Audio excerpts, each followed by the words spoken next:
It's a trap. It actually is a trap. It's a trap. I'm a pitch man. That's what I do.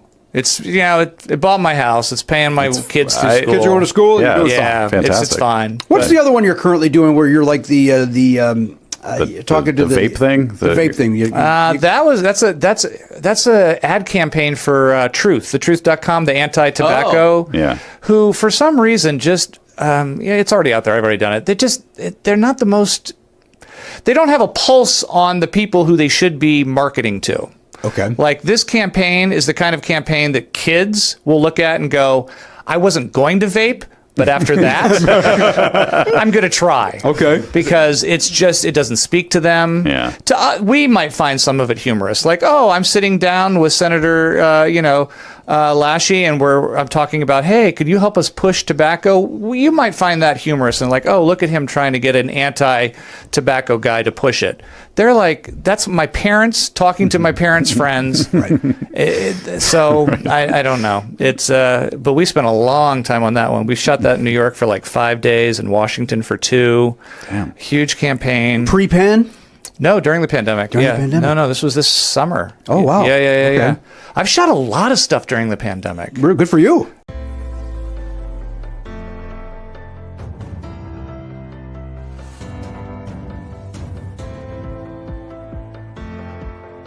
We hold these truths to be self-evident, that all men are created equal, that they are endowed by their Creator with certain unalienable rights, that among these are life, liberty, and the pursuit of happiness, that to secure these rights, governments are instituted among men, deriving their just powers from the consent of the governed, that whenever any form of government becomes destructive of these ends, it is the right of the people to alter or to abolish it, and to institute new government, laying its foundation on such principles and organizing its powers in such form as to them shall seem most likely to affect their safety and happiness.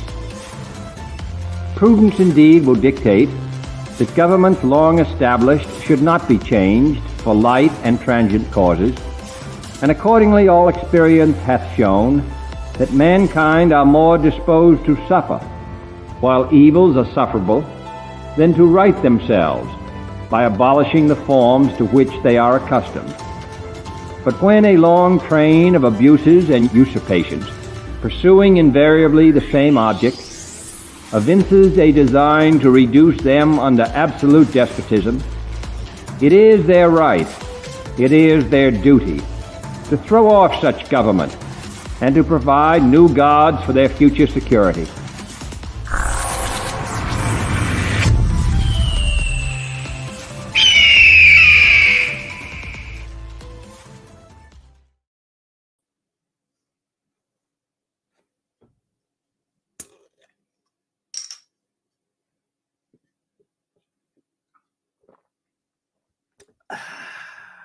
Hey, welcome and hello and welcome again to our show, Son of Liberty Radio.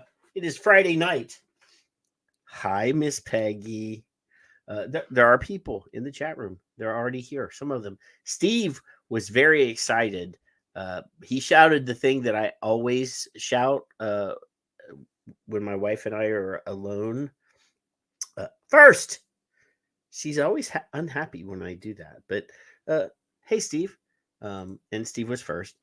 Mallory's here, and Michael Redfern is here, and Omicidal is here, and some nerd named Vaping Links is here, and Addie. Hey, Addie. Addie's actually on time. Addie's here. So there's people. There's people, and they're coming in, and they're saying hello. Hello, people. And they're sharing links. Thanks, all you people that have little blue wrenches. I need to give more people blue wrenches. Let me see. Can I give there?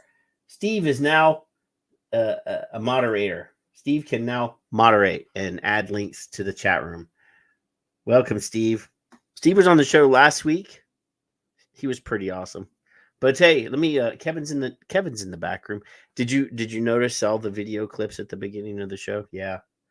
I've been having some fun with my video editing software. But yeah, let me get Kevin in here.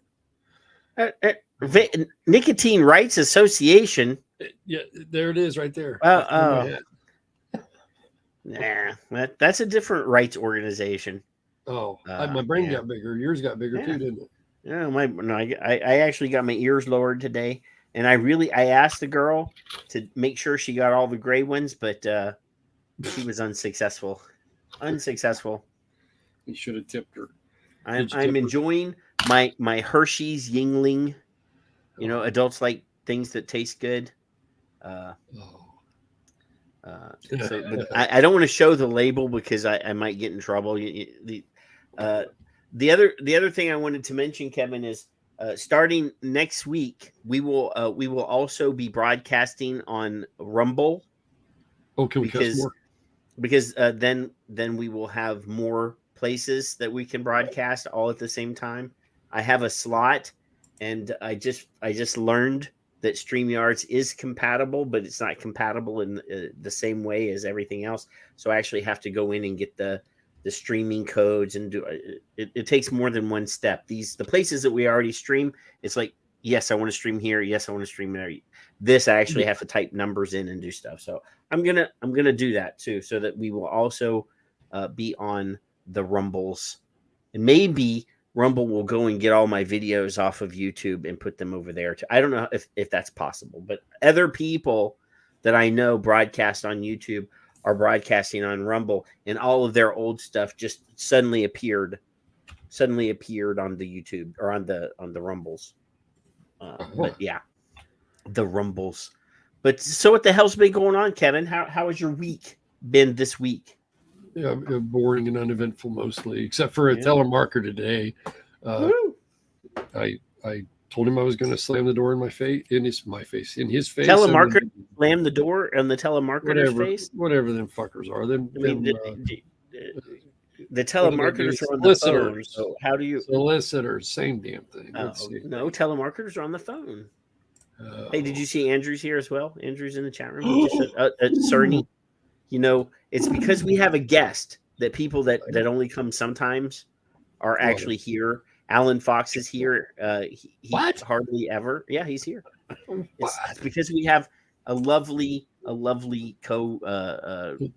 guest or whatever we're going to call it tonight. Just don't come knocking on my door no more. I'm on the list on the city, and I have a sign, and he can't read, and it pisses me off. Anyway, how are you? Same shit, different day. Hey, I broke out the bright red Son of Liberty Radio t-shirt. This is on the t-shirt store, by the way, if you want to go buy a t-shirt. And Al is throwing in the vapeband.com link for the Vape Band. If you want to check those out, because there's some Son of Liberty Radio stuff. I know we have rubber wristbands, the hoist the flags. We're going to be hoisting some flags. And I bet you, no, I don't. Yes, there are some glow in the dark clusterfuck vape bands as well. What? So, I do want to warn everybody, because we have a lovely young lady from Canada on the show tonight. We're going to try to be as polite as possible. Yeah. Maybe. So there will be fewer naughty words like cunt or bitch or fucker or any of the. We're not going to say those. Or cranky old broad. Is that acceptable? Well, that's not. I mean, that is not nice. Obviously, it doesn't apply to her anyway. It's impolite, Kevin, but it is not. It is not profane. It's not profane. All right, that's fine. Okay. I'll try to behave. So I'm excited to see her. I really am. Be nice. All right, I am nice. She I bet you she'll never say I've been mean to her. Here, I want you to be nice until it's time to not be nice. And there you go. Don't knock on the damn door. I want you to be nice until it's time to not be nice. Kumbaya. You got that? I played it twice just for you. Just so you know, be nice.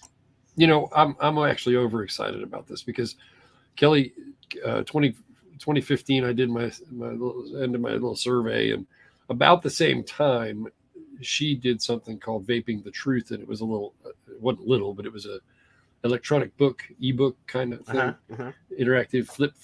So I'm gonna flip that into the YouTubes so others can see it. But she's been doing this a while. I actually think she's got a lot of new stuff, Kevin. I think. Oh, hell, and I know that. She's got new stuff. It's I think we should promote the newer stuff and not the older stuff. I'm just mentioning it for your accuracy.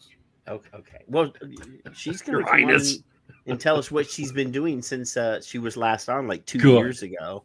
I know what she's promoting. And I did invite her to stay for the shenanigans after the interview because we got some nonsense to talk about, and we're going to make fun of some liars. But anyway, let's just bring Kelly on. She's back there. She's looking at her watch like this. She's a ginger, so she's a little impatient. That watch your mouth. I've already started. All right. Well, anyway, everybody say hello to Kelly. Hello to Kelly. Hi. Just ignore him. Freely. Yeah. Use whatever language you're comfortable with. I'm not easily offended. Oh, but we want to be professional, so yeah. See, look. Vapor Al is already converting us to French Canadian down there. I don't know if that's accurate or not. I mean, he's from New York. Andrew's from New York. I don't know if he. But so Kellie Ann, what are you up to, and how have you been?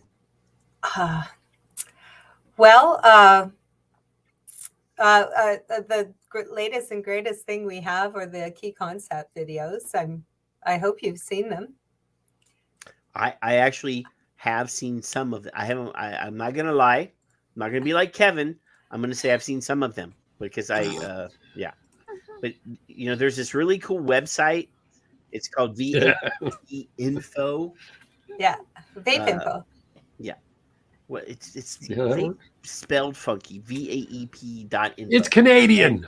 No, it stands for our corporate name, which is Vaping Advocacy and Education Project. So it's an acronym, and you can pronounce it as Vape. And I do have dyslexia, so it is an appropriate spelling. Yeah. So it's right down here: Vaping Advocacy and Education Project. Yeah.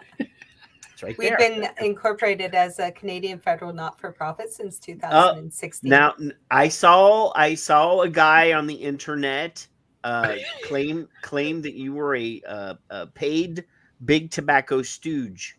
Oh, I saw that. Oh, I didn't. I don't know if I've seen that. Yeah, that was a guy from Australia he's an embarrassment to my Kiwis and Aussie He's friends. a twit. You know how I like to. Is that the guy that's name begins with a T? Yes. Yeah, he's really confused. Yeah. He's not confused. He is indeed. We've proven it. He is on the Bloomberg payroll. He gets a check from Vital Strategies. He is a puppet. I mean, he claims on his LinkedIn. I'm going to spend about 3 seconds on this dude, and then we're going to brush him off. Okay. He teaches and consults on development of social media public health campaigns. Oh. He teaches in Australia, and he has a company. So he collects money for the development of public health campaigns on social media, and he has 200 followers on Twitter. Because he's worth it. He doesn't have much engagement, actually. So other than us, and very good at public health campaigns if he doesn't have a lot of engagement, right? Right, and we are the vapors, not we, because I've not, like, I've blocked him, not blocked him, I've invisibled him. He doesn't show up on my feed anymore.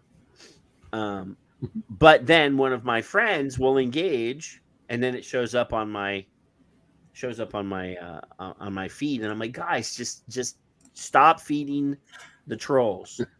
Stop it. But I don't think he's into new information. No, because he's parroting what the script that the Bloomberg people have given him. Like that's what he does. Is he's and Kelly is not. Well, quite obviously honestly, she's not a big tobacco stooge. But I would take money from the devil himself. It would have no bearing on what I do with it. And quite frankly, for us to really succeed at the plans we have, I can't generate that much revenue through my nursing career. So I don't care if Big Tobacco gave us money. It would really have no bearing on our content or our ethics or our mandate or anything. To me, money is an inert substance, and it's what you do with it that decides the outcomes. And we really do need capital to move forward with the plans we have. So I mean, would that destroy our reputation to take money from Big Tobacco if our content is telling the truth? Because we can't move forward without funding. The whole. Well, here's the thing. I know plenty of people in the advocacy space internationally that have taken money from, say, Smoke Free World, which is, redistributed tobacco money. Right. And anytime they go to an international conference or they go to speak or at a hearing, the first thing they say is, well, this is international court, the WHO, blah, blah, blah. You must, so the first thing they do to try to discredit anybody that's taken money from any of the big tobacco companies or any of the groups that were started by big tobacco money, like Smoke Free World, is they like to demonize them. They like to, diminish their importance by saying, oh, well, you're a big tobacco stooge. And you actually, in Australia 2 years ago, they did their big nicotine hearings. Like they tore up, Mendelsohn and Dr. Colin Mendelsohn and Alex Wodek because supposedly they had taken big tobacco money. And, in those sorts of spheres, they try to use that to discredit us or anyone else. I think the same holds true when you're funded by industry. Then the other side, the ants discredit you because you're taking money from the industry, and that leaves a nonprofit like mine in a very difficult situation. Yeah. Because for us to be effective, because we have a long list of plans, it takes capital to make those plans come to fruition. So, the pattern I've had for the last 7 years is to work my ass, or sorry. Hey, how you doing? Rudy, did you hear that? Oh, right out of the gate, too. You boys are a bad influence. Yes. How? I told you he would make you do it eventually. Hey. So that's why I'm corrupt. Right?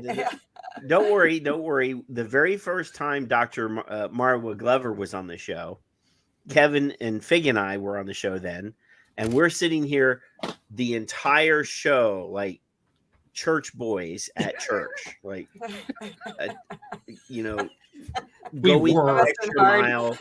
going the extra mile and trying not to say anything. And this was right when the not a bot thing was happening. This was a tough show. Okay. This was really bad. At the very end of like 3 hours of us just holding everything in, she goes, "Oh, I created a new hashtag." And we were like, "Oh, yes, really? What was it?" And she says, "Bot shit." What could it be? That's right. That's what we said. Hashtag bot shit. And we were like, she just not the first curse word on the show, and it was from Dr. Glover. How about that?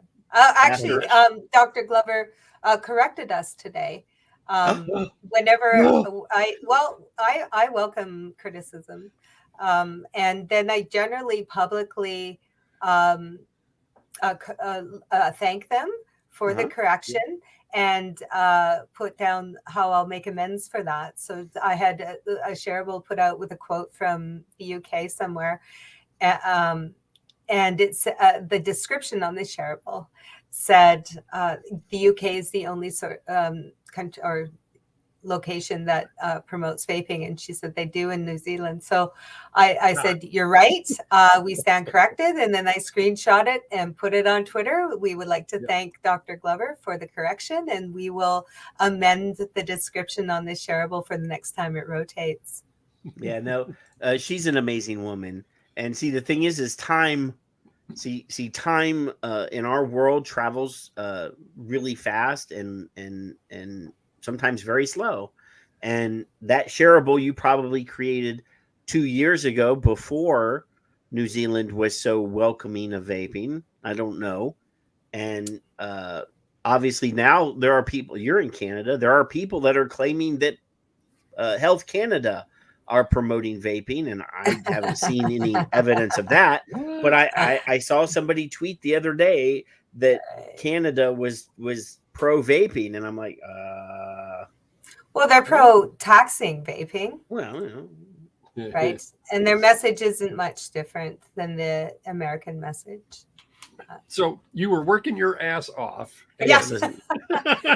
Well, that's been the pattern for the last 7 years. I work as an RN and I save my money, and then I take time off and I dump hours into VAEP until my money's gone, and then I go back to work. And it's been a cycle that it's been effective. I've managed to produce some fabulous content. But it's not sustainable.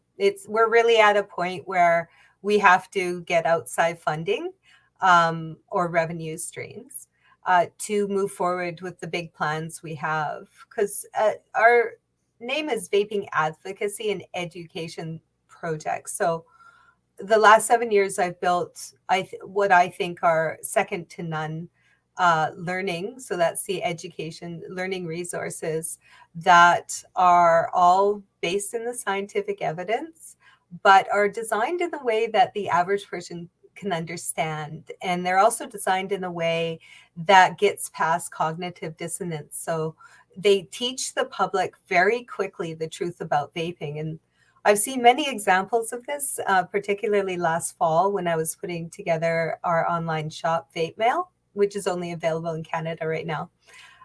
But I could tell you about those stories. But I had contacted several other businesses to put the shop together, and all of them were converted instantly, like very quickly when they go to our website. So I know that and this was before the videos. The videos we started releasing those in March. So this was last autumn. And the website, as it was converting these people. And then they offered me very, very good deals because as a member of the public, they were just, I think they were, what's the word? They were inspired. They could see that what we were doing was trying to help people learn the truth.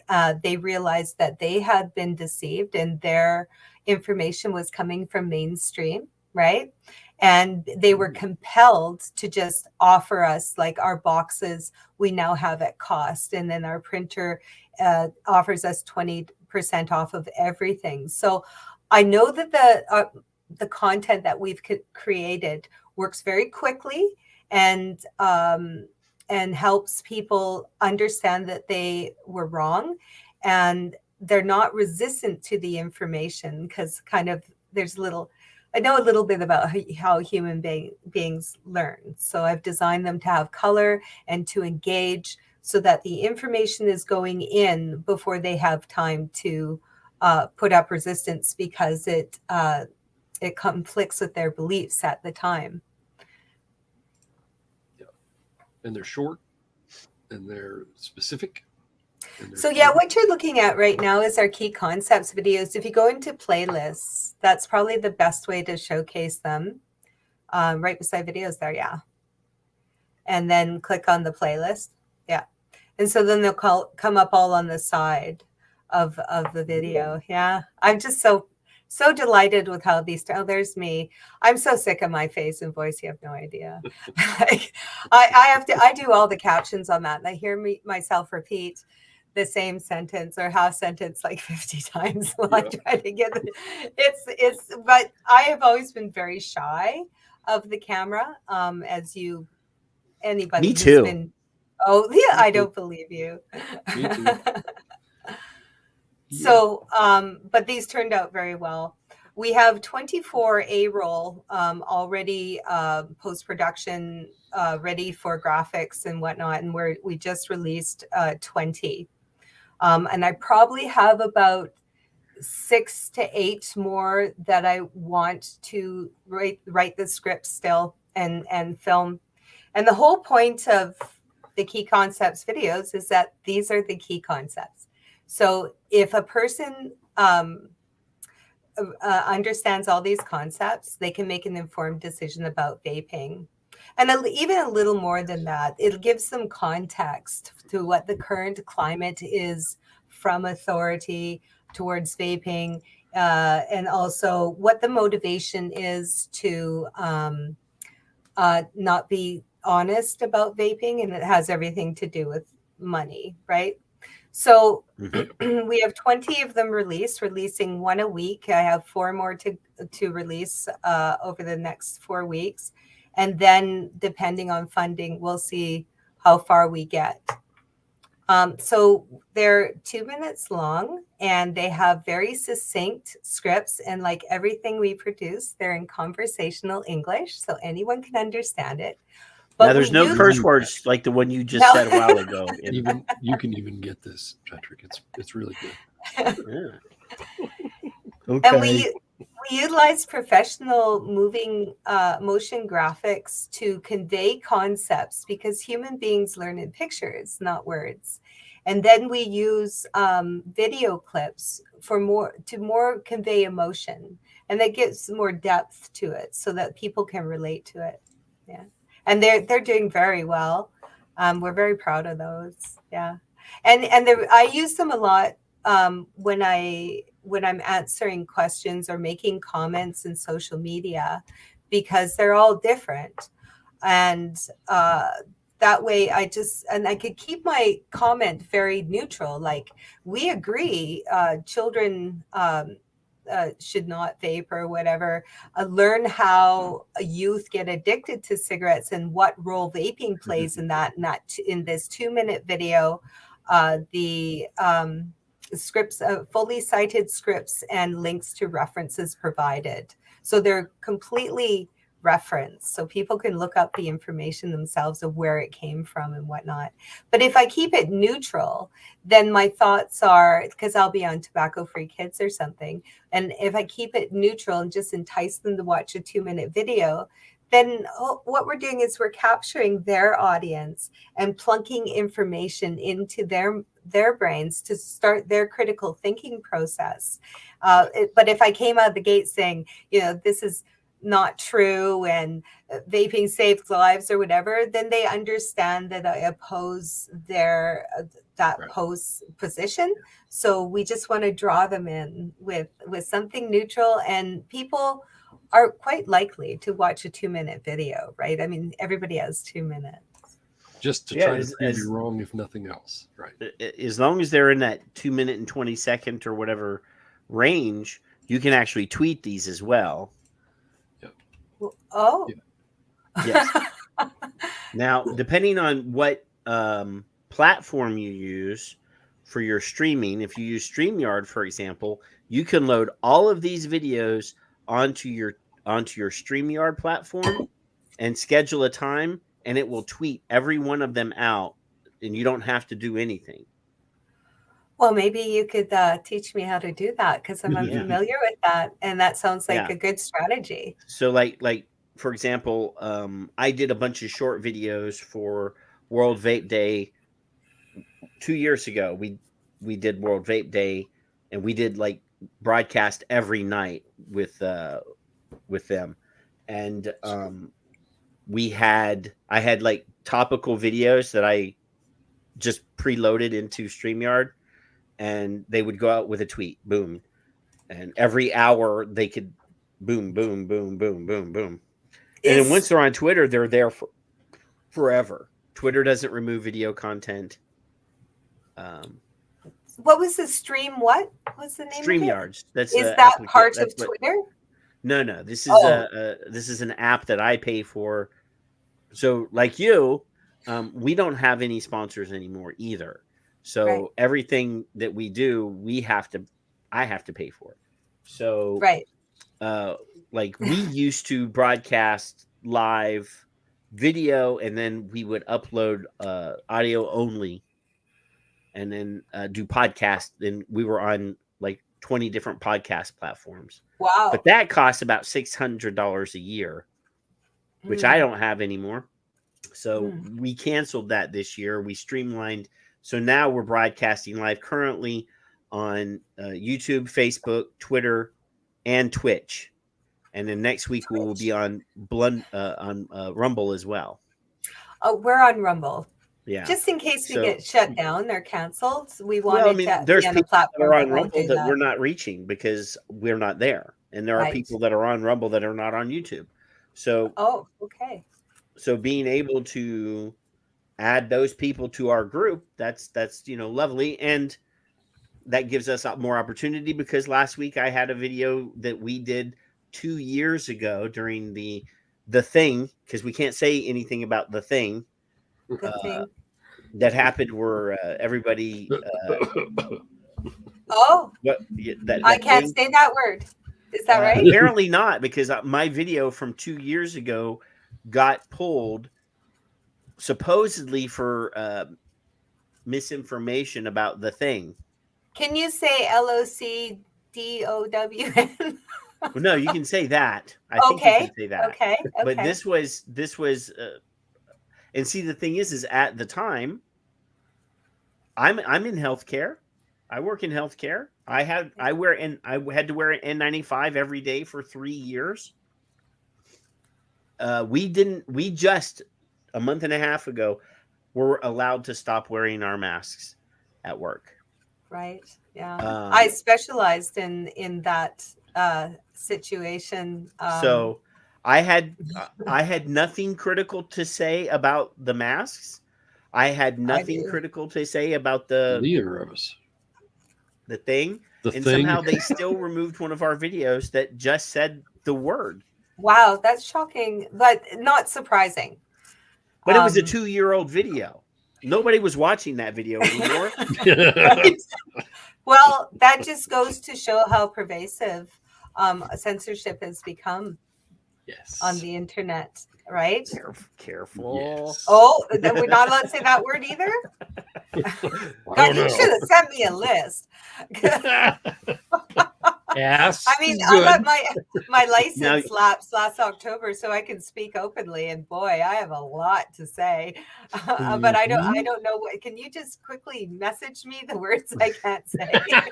Especially if you want to be on YouTube, apparently, because 2 years from now they're going to go, oh, well, you said that word here that you can't use, and you said a word here that you can't use. I think the phrase they don't want to hear more than anything, Kelly, from you specifically, at least, is Patrick, you are brilliant, because that's probably going to set off all sorts of alarms at the NSA, dude. Okay, I'll refrain. keep refrain. Yeah, refrain. So, in addition to the key concepts videos, which are awesome, what do you like about them? Well, they're the infographic style that you have using the infographic images. Those are sharp. They're clean. They're easy to understand, so that the layperson can hit all the right points. Like you said, they're bite-sized morsels. That's the same thing. I liked the shareables for just the same reason, because they were infographic style. They were very concise and delivered the information in a very quick manner. That's my goal, is to make it easy for people and to get information into their knowledge base without resistance. Yeah. Because the frightening thing is, boys and girls, I just found out today. I got an email from my very good friends at Five Ponds. This package that I got with Castle Long Reserve will be the last one. They're halting their U.S. business, apparently. I'm assuming they're still going to be selling product outside of the country and in Europe and possibly even Canada, but they're pulling out of America, boys and girls. Why? Because of the flavor of the industry, because of the temperature of Congress. Because I mean, it right now it's crazy. How so? Well, I mean, it's hard for anybody to do business with the FDA clamping down and sending out new bullshit every day, every couple days. Wow. It's not looking good for America at all. It's not looking good for the globe outside of the UK and maybe New Zealand. Well, there are, lots of European, we have friends that do a blistering business in Europe. Okay. It's not just the UK. Obviously the UK is vocal in support of, but Dimitri has a wonderful business in Greece and that all the countries in Europe surrounding they're doing great business. Yeah, I heard recently that somebody was there and people vape everywhere. Yeah. But they have made restrictions that are like the European Union, their NIC cap and their tank cap and whatnot. And who knows how long it'll take for the narratives to get there. Because I read a study not long ago, there's a significant portion of even UK doctors who are misinformed about vaping, and yet they promote it in their country as a smoking cessation tool, right? So you have to understand, or I guess you probably do. I'm not talking to laymen or people that are outside the industry. There's an awful lot of money in in smoking-related diseases, and vaping is interrupting that process. We have a video on that. It's called "How Smokers Are Made," and I touch on it in the few videos. Because people need to understand why would they, if this is so great, why would they push against it? Well, when things don't make ethical sense, you have to look for the money. And smokers are a cash cow to industries that profit from the suffering of people with diseases, right? Yeah. So, well, Peggy in the chat room is saying that it'll still be available for brick and mortars, which is good news if that's true. But I'm reading the thing here, and this is the way it's reading here, at least, is that they're pulling out of the United States. I will talk to Jay later and find out for sure, but. Yeah, it says that they will no longer be doing business in the United States. It doesn't say they are pulling their website down. That's in addition to that. But we are writing with our heavy hearts to inform you that 5 Ponds will be ceasing sales in the U.S. effective July 1st, 2023. That sounds pretty definitive. So I have a question, though. Troop also works for 5 Ponds. He'll be able to tell me, too. How differently do you think regulations would be if the public understood the truth about vaping? The opposite. Well, we have okay. So in 2016, there was a poll that was released in 2016, and in 2016. 70% of the general public knew, without a doubt, that vaping was safer than smoking. Knew without a doubt. Now, I've been here doing what I do since 2011. I've been vaping since 2010. I've been active in advocacy since 2011. And I will tell you that even then, when 60% or 70% of the general public knew that vaping was safer than smoking, we were not having a very good time even then. No.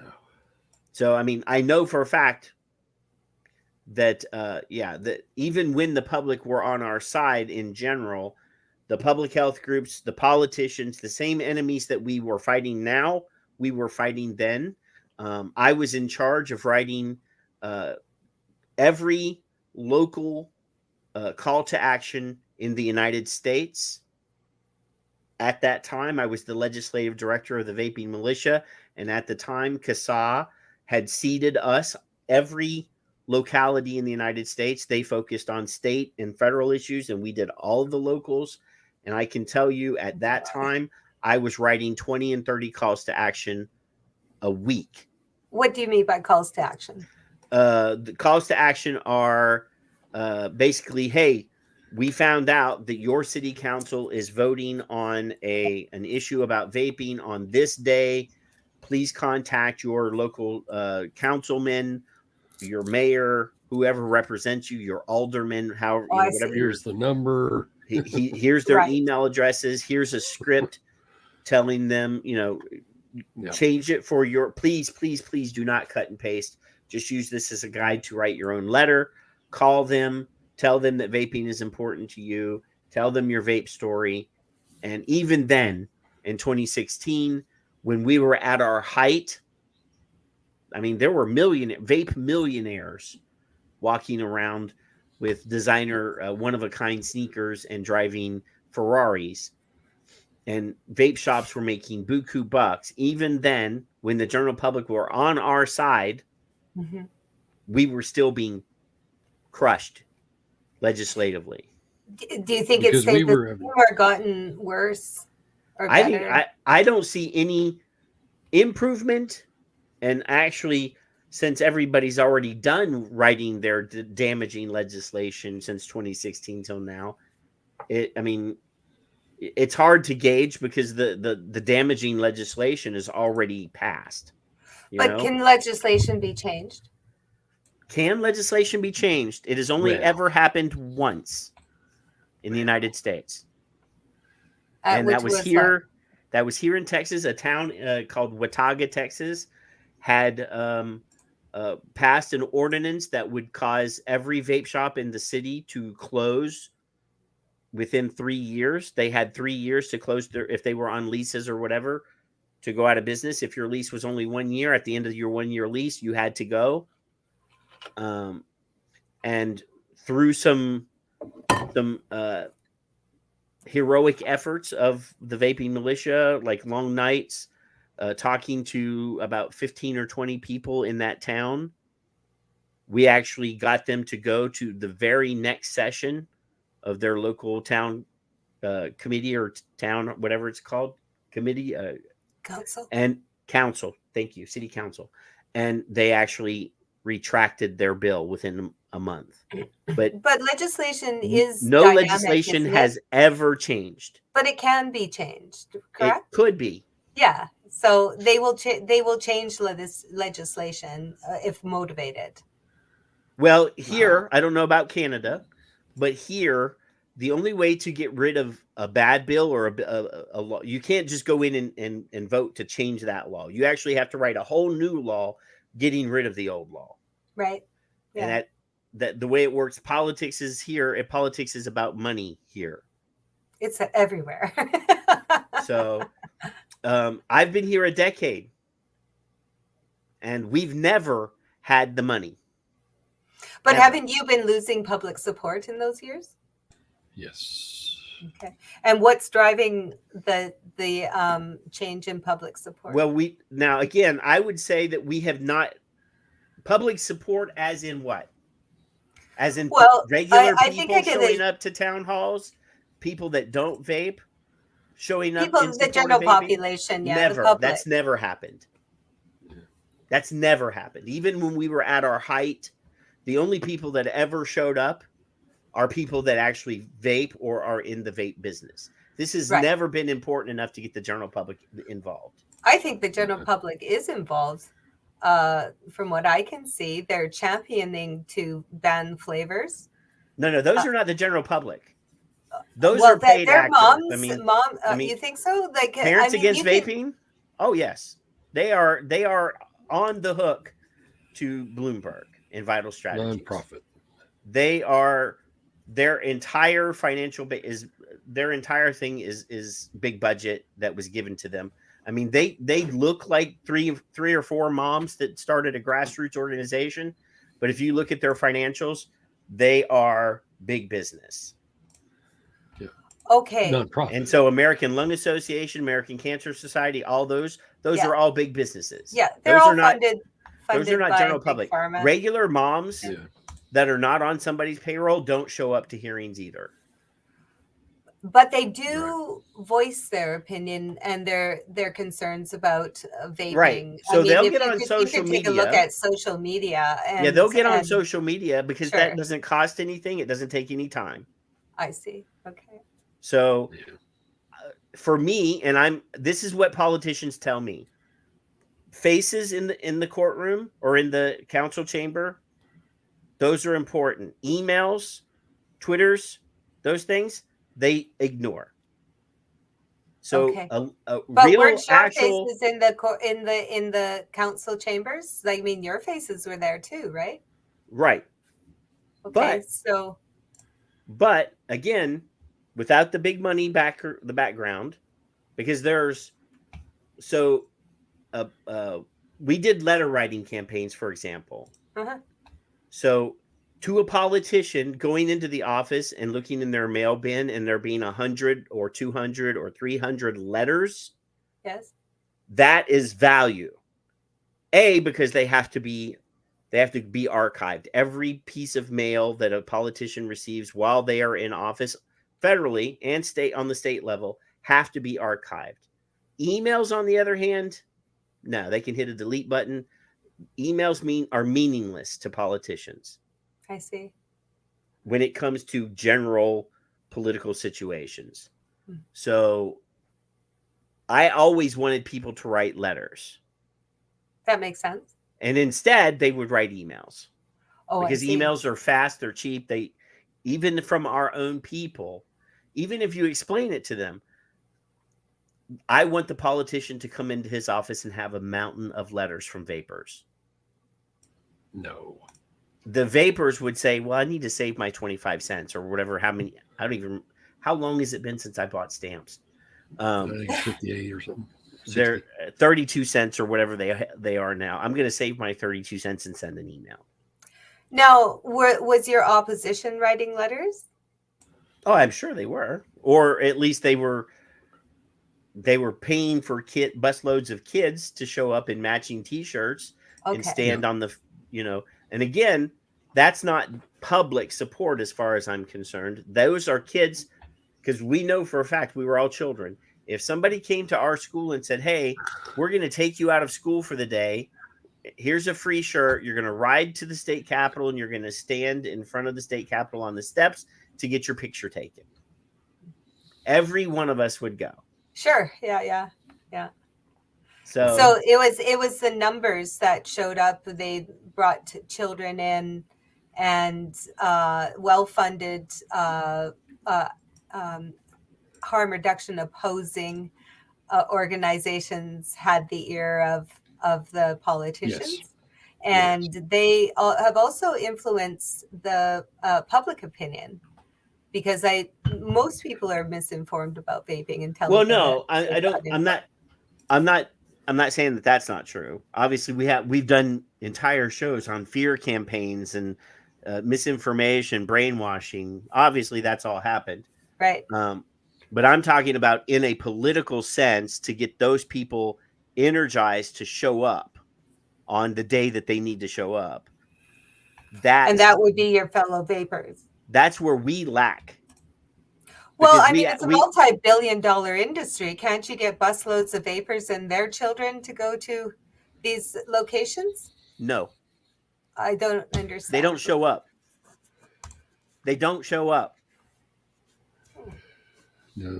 No. Now obviously, if we schedule a rally in Washington D.C., before the thing happened, lots of people showed up. But obviously, while the thing was happening, only a tenth of the people that showed up the first time showed up the second time. We have statewide legislative items that we're screaming about for 2 months. On the day of, we're like, there's going to be guys standing at the state capitol with signs. Please go. 10 people show up. Or none. Okay, so I kind of seen a thing in Canada that it's almost like advocacy burnout. Are you seeing that? Oh, we've seen that for 10 years. Yeah. I've had it. I mean, we've set our quit date several times on this show. If nothing happens by this day, we're just going to stop. Oh, I think I've done that too. And then something happens. Back in the day, Fig and I, we had set a date. We're not going to do the show anymore after like this date because this is the date that all the bills are due for the next year. Mm-hmm. Yeah. And we're like, okay, we're just not going to do it after that anymore. And then Sherry Lai shows up in the chat room one night and starts asking a whole bunch of questions and then lights our fires again. And then we're like, shit, we're stuck. We're here again. We got to do it. We're going to keep going. She got us all excited again. But I think a lot of advocacy is in an echo chamber, though. Yes. Well, it definitely is. It definitely is. For sure. I mean, the same people, everybody I love in the chat room, these are the same people that are here every week. Yeah. They're our friends. They come and hang out with us because every Friday night we sit, have a beer, shoot the breeze, try to educate some people. We make fun of people on videos, liars on videos, which we're going to do in a little bit. Yeah, yes. And, hopefully, tweak an ear. We got mentioned in a national, the Wall Street Journal of Australia. We had a senator from Australia on our show. And a week later, our show was mentioned in the Financial Times or whatever it is. It's the Australian version of the Wall Street Journal. And I'm like, hey, I feel good. I got my show got named on a they're attacking, for sure. That's quite the honor. They're attacking the politician that was on our show because she's a vapor. She vapes. She was defending vaping in Australia. And I was like, yay! And then I proofread the guy's document because it had like 30 typos in it. And as I was doing it, I was tweeting at him, hey, did you notice this? Notice that? Hey, I vape and I still have enough brain cells to correct your grammar. And see, the thing is this particular guy has written like 5 books on financial stuff. He was one of the guys that was attacking Rupert Murdoch in Australia. He wrote an entire book about Rupert Murdoch's corrupt business practices. And I'm like, dude, you can't even form complete sentences. Well, he must have a good editor. Or he's one of those people that think, I'm so awesome, I don't need an editor. That too. So I've already shared the links to the YouTube channel and your website so that they can see the whole thing. The shareables gallery is on there, even though we didn't talk about the shareables because you love your key concept videos, but I still love the shareables. Yeah, the shareables gallery you can share directly to your social media feed, and they're very useful for comments in social media posts or tweets. So if you look down all the comments, you see a whole bunch of text, and then you see these squares of bright color. That's where the human's going to go, right? They're going to go for that the meme style thing. Ooh, shiny. Yeah. So there you can download them to your phone or your hard drive on your computer, and then you can share directly. So we have 2 different shapes. The rectangle one is these are for Twitter. These are for others. Yeah, I don't know if like I'm going to keep making the 2 shapes, but the Twitter, the rectangle one is also very good for a screen, like a TV screen or something, and that's what our slideshow is made of that shape. I have to update them all with our new URL because we used to be vapeworld.com, but I changed that last summer or something. It's now VAEP.info, vape info for vape info. So right? the link for the shareables is in the chat room now, so you guys can can go and tweet like bosses. And you can search them by category or words in the description. So if you're looking for a shareable to make your point, you can do a search, and then all those will come up with keywords. Or so do you have? If I go over here and search, is there a search word for Tedros as an asshole? No. No, that's on my page. Yeah. Okay. So okay, Kelly. We have content that we must share with these people to entertain and educate them. As you know, our goal is to educate people as well. Right. So well, our goal is to educate the public that aren't vapors, and that information filtering up to regulators and make it easy for advocacy agencies that are taking on regulations. That's our goal, is to facilitate informed decision making by the general population. And after the last couple of years, there is a shift in attitude towards the trust of health authorities and authority in general. So we feel this is the perfect time. They've been primed. Now, Kelly, I don't know, 4 or 5 years ago, I don't know what it's called there, but Council, Congress, you went somewhere and spoke.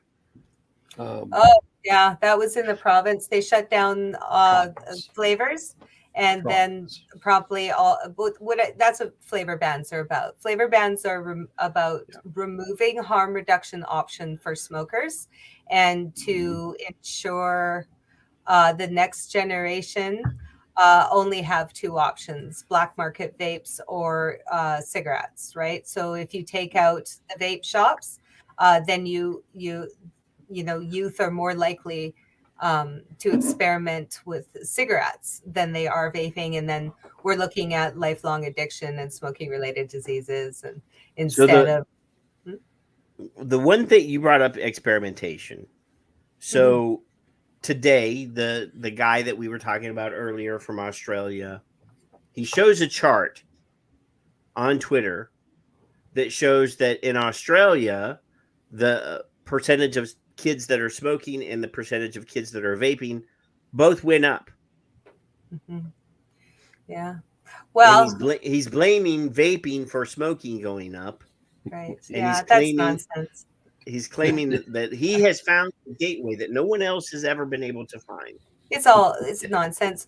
We have a couple videos on youth. I think it was video 19. So we released it a couple weeks ago. And this is a very good illustration.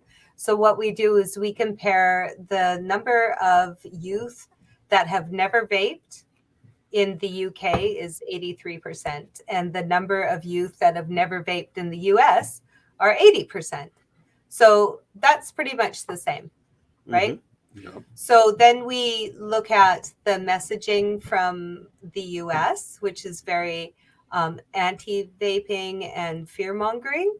And then we looked at the messaging from UK, which is promoting vaping as a harm reduction strategy for smokers, right? So they're completely opposite strategies or messages to the public from their public health authority. But oddly, their youth vaping rates are the same. Yep. What we were illustrating is video 19. I forget what it's called. But what we're illustrating here is that discouraging smokers from switching to harm reduction has no bearing on the number of youth that are vaping, but discouraging smokers from not using harm reduction encourages smokers to keep smoking. So the consequence of a negative message to the public is smoking related diseases because they're not getting off the cigarettes, right? That's video 19.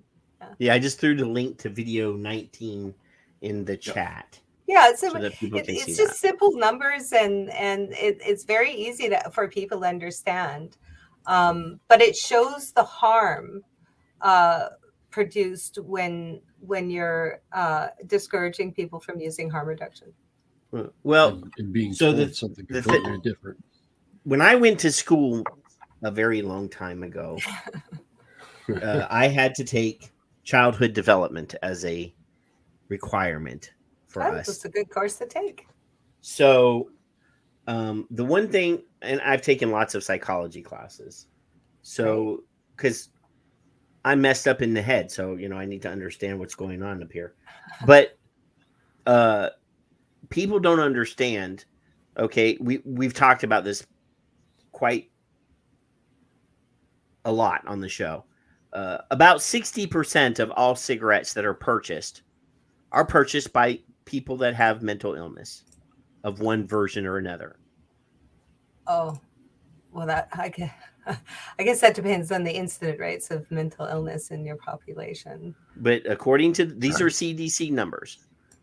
I'm not making. These are from the people that are supposed to be tracking this stuff, this data. Right. Substance use. About 60% of people that are mentally ill also are substance users.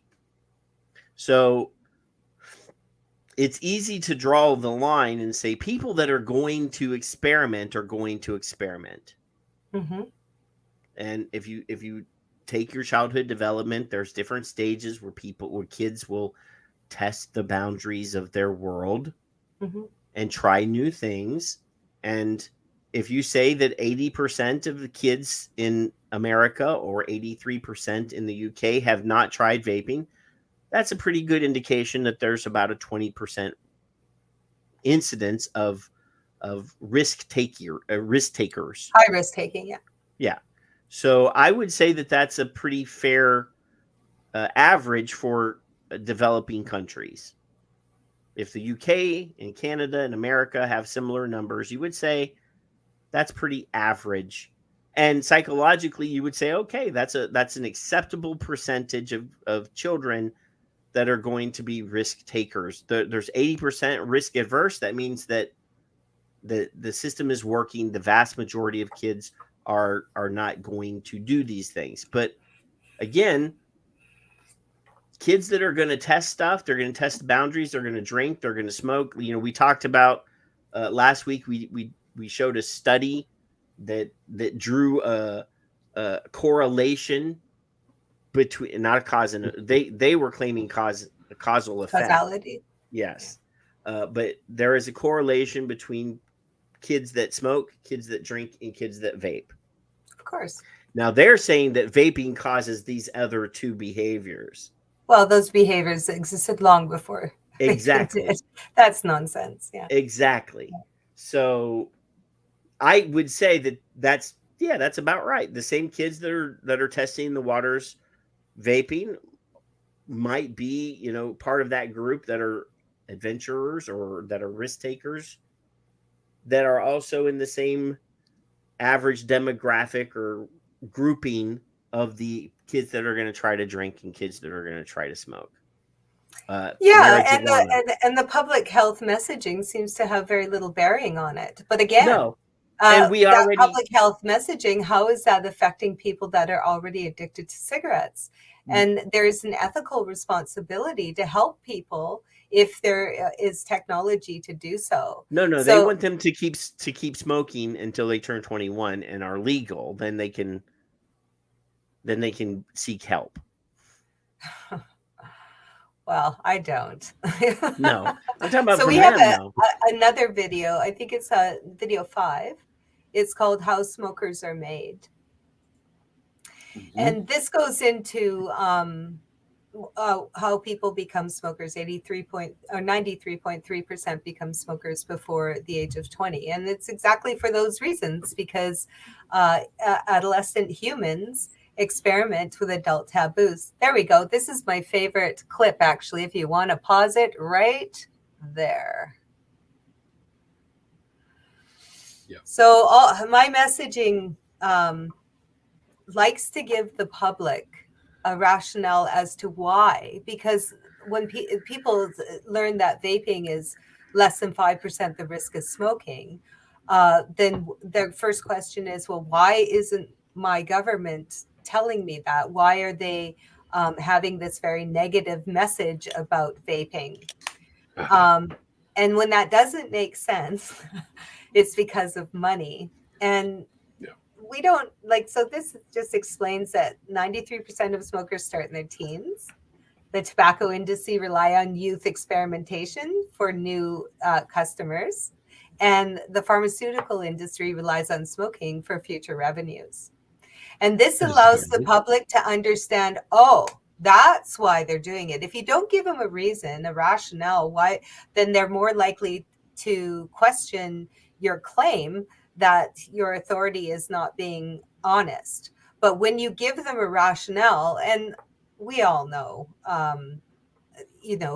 large cap stocks and industries like this are money driven. They have a responsibility to their shareholders. And the pharmaceutical industry is the largest lobbying group in the US, right? So they have a lot of power to push narratives that keep their customers coming. And then later on in the video, we talk about how youth becomes smokers, and it's really a numbers game because these are chemically concocted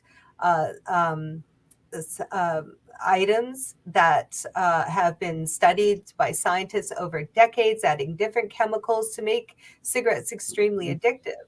And they rely on youth experimentation, and children lose autonomy after a certain amount of cigarettes. This is actually the slide that I'm referencing right now. So after 2 cigarettes, 10% of youth have trouble saying no.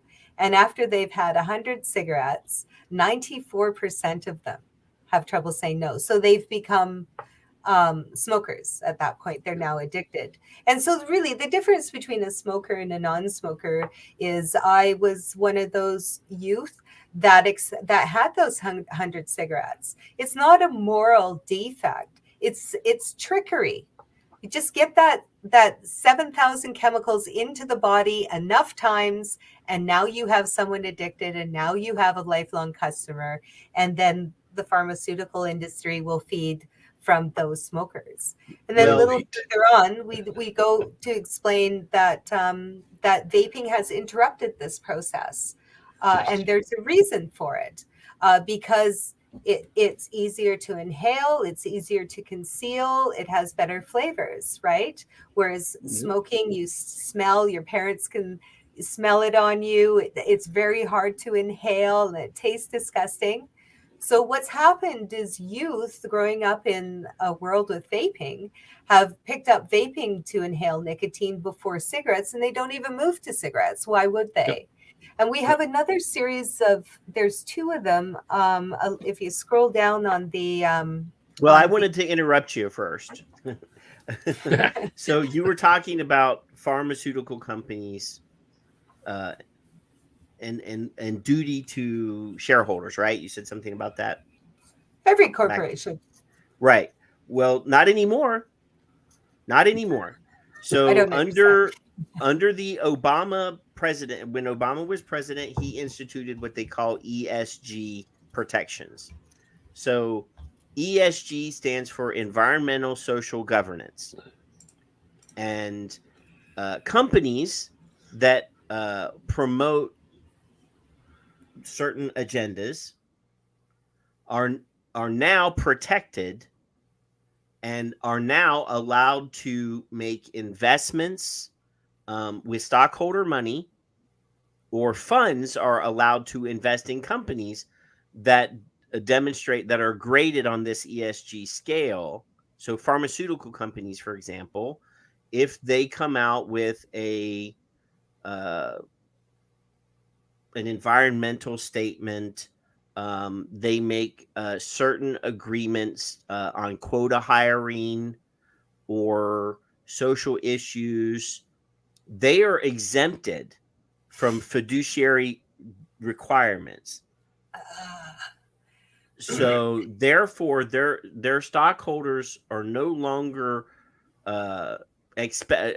shouldn't expect that every investment that they make will benefit them, because they're given a grade on this ESG scale.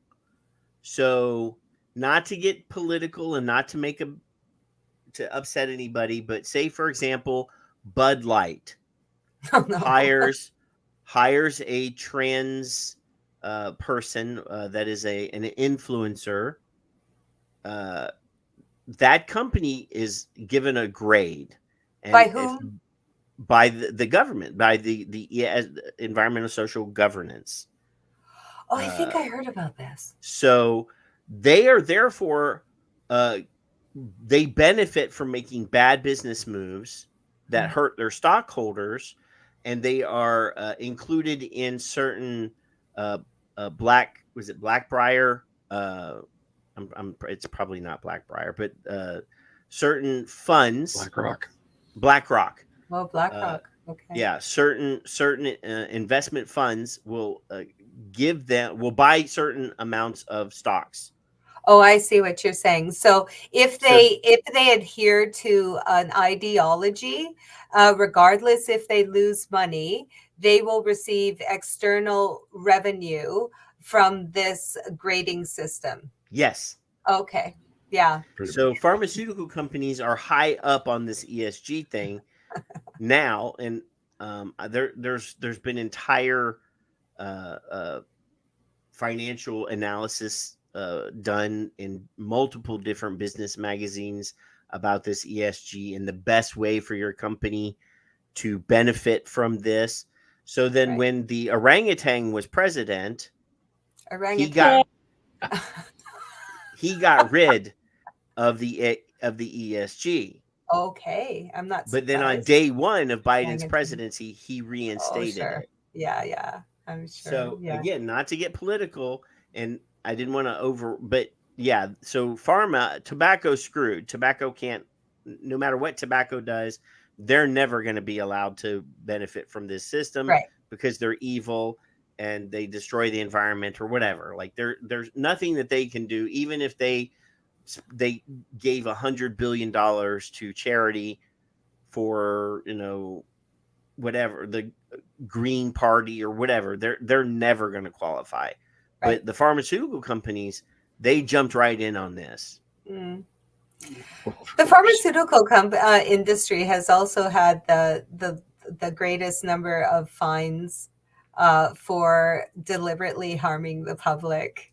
Like they have a terrible track record of seeking profit over improved health outcomes. Yeah. No, wait. FDA hang on a minute. Now, so slow to enforce themselves upon their partners. And their partners, exactly. Yeah. And who funds WHO, where everybody's taken their instructions from?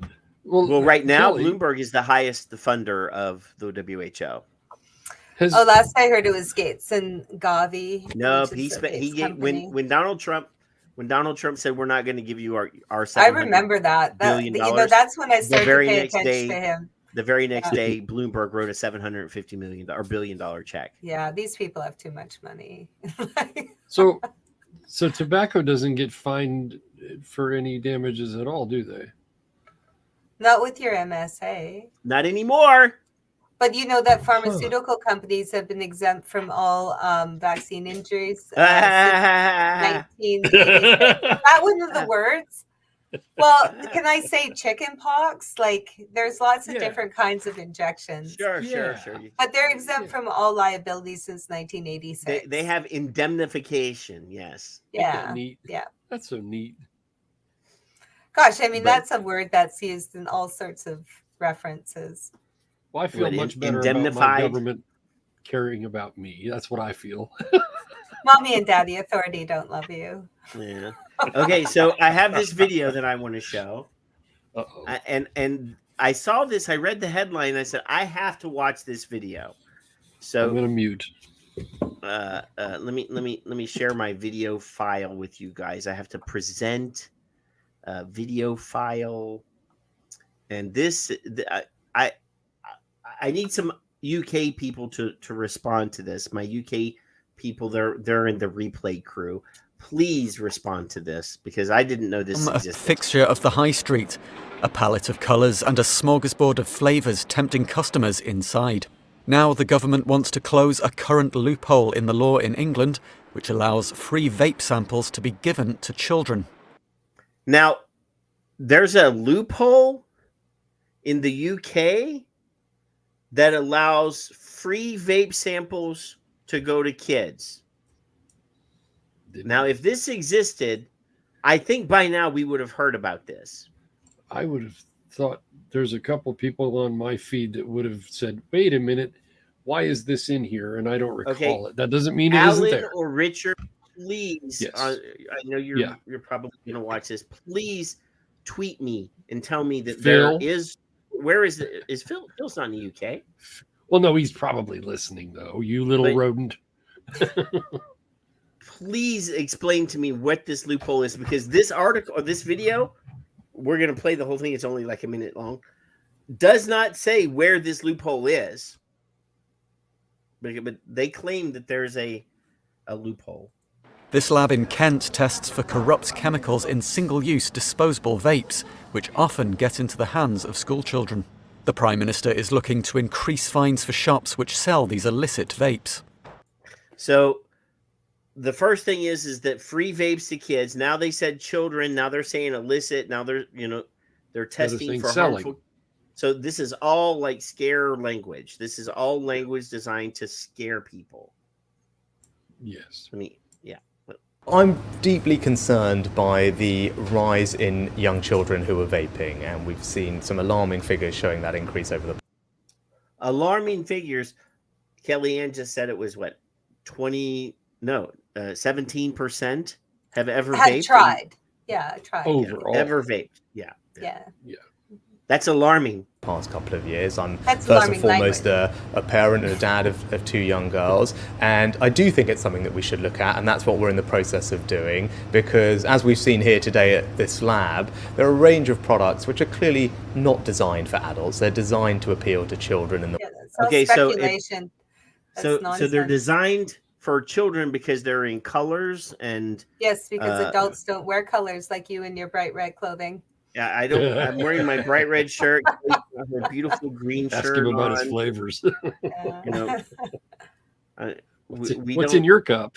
We don't like colors at all. Like all or flavors. Colorblind, and we only want to eat oatmeal. That's correct. With no cinnamon. The way that they're marketed, promoted, the flavors they use. This shop in Manchester operates a strict ID check. Now that's totally wicked. Policy. Its owner is also the chairman for the industry's trade body. He welcomes the government's latest steps. We've been working in this industry for over 14 years, as many of our members have, and therefore any steps that the government can put in place to stop these products getting into the hands of youths, we think are the right steps to make. Suddenly in the last 2 years, because of these single-use products, you've suddenly found a plethora of stores that would have never sold vaping products suddenly make these available. And in many cases, whilst they sell age-restricted categories like alcohol or cigarettes already, unfortunately, they're not putting in place those disciplines to ensure they're only getting into the hands of adults. Despite the dangers of disposable vapes, some are reluctant to call for an outright ban. Disposables are attractive to adults too. Let's not forget that. Adults also enjoy, the cheap and easy and access devices and the flavours that are on offer. So I'm going to come out because Alan Fox is saying that disposables are absolutely the worst thing to happen to vaping. I don't agree with that. I don't. Especially if you have older smokers, people in their 60s, 70s, 80s, 90s. I have a couple patients that are in that higher age group that vape. And them having to build a coil or to change a pre-built coil cartridge doohickey thing. Cumbersome. With their shaky hands and arthritis, poor eye-hand coordination. I disagree completely. I think that everything should be available for every adult. I don't, here we don't, I have said in the past, I don't have kids, but if I caught my kid vaping, I would be angry. But if I caught my kid vape or smoking, I would be livid, right? Everything should be available in the broadest number of... I don't think that vaping should be stuck in vape shops. I think that they should be available everywhere. I think they should be age restricted. I think just like if I go to the corner store right now to buy a 6-pack of beer, before that sale can be completed, they have to swipe my ID. Yep. if you are if you sell alcohol in the state of Texas, every sale has to be ID verified, regardless of what you look like. I think, but you still get their hands on adult products. Kids are still going to experiment. I mean, how did we start smoking? We were drinking as teenagers, right? I mean, I just walked in the store and bought them when I was a kid. Yeah, I did. I used to buy them from my mom. So I would go in and say, hey, my dad sent me to get some Salems, or my mom sent me to get, some Marlboro Lights or whatever. And they would sell them to me. Yeah. We had, there was a Chinese restaurant on my way home from school that had an atrium with a cigarette machine in it. And you could go in and throw $2 or whatever the price. It wasn't $2. It was less than that. $1 into the thing and pull the knob and get your pack of cigarettes. And if you move quickly enough, the owner couldn't catch you. Yeah. So yes, I mean, obviously children that are going to experiment are going to find ways. I mean, we would hire the homeless guy outside of the convenience store to go in and buy us a 6-pack or 12-pack of beer, and we'd give him 2 beers. I mean, kids are going to do that. Don't get me wrong. There are ways around the system, but it would reduce the number, I believe. And then obviously now that we have the internet, black market, people are going to order shit from China. China's going to sell. China's going to take the money and China's going to send it to you. China doesn't care. That's the one thing that concerns me about disposables is the quality of e-liquid. I mean, onshore, we have standards, right? We have manufacturing standards and workplace standards and ingredient standards. I worry about what's going on. I will defend China. Yeah. I will defend China. I have seen video of e-liquid manufacturers in China that put any clean standard in the United States to shame. That's good to know. So we, as a general rule, criticize anything that's Chinese. Well, I do know that during the outbreak, when I was a nurse, we were ordering PPE from foreign countries. And many of us would end up with dermatitis or headaches or whatnot because of the manufacturing standards were different than what we are accustomed to with our medical grade onshore. So what they said to us, say, for example, I mentioned Cherry Light earlier. Cherry went to Taiwan. Her mother, she's Taiwanese. She went to Taiwan, and while she was there, she bought some N95 masks in Taiwan. Like real ones? The because people are wearing stuff that looks like an N95, but they have these are like the hardcore pleated ones. Real and ones. I will tell you that they were the highest quality N95s that she bought me a box. She sent me an entire box of them because and I still have half of them because those are the special ones I use for special. Oh my. But yes, I was buying N95s for myself because the company was buying us one a week and we had to use it. You can't follow safety protocols with one a week. No. Oh my God. No, I was buying my own. A pathogen incubator. Yeah. Yeah. So I was buying my own N95s. And you'll when you put one on, you'll know that there's a difference. When you put a real N95 on, I have. We have to be fitted for them. No, I know you know. Yeah. But like it suction when you take it off, you're gonna see where it was at on your face. So the KN95s, which they claim are the same, you put on your face and it just feels loose, like you don't feel it. Right. But yes, I mean I had to put my N95 on and put the bubble over my head and breathe the saccharin until I to be fitted. It's a fit test. Yes. Yeah. Or a fit fit mask. I had test, a fight. I had a fight with one of my boss nurses. This is how stupid. Not all nurses. Some nurses are. Careful. Careful. I'd have to agree. She argued with me that I had to shave my beard, that the N95 would not work. That's correct. That is not correct. Oh boy, here we go. The manufacturers of the N95 actually tell you the N95 will make a solid seal around any beard. It can't. So she put me in with my beard. Well, you have a goatee, in the bubble. Yes, but it still was where the N95 seal was supposed to be.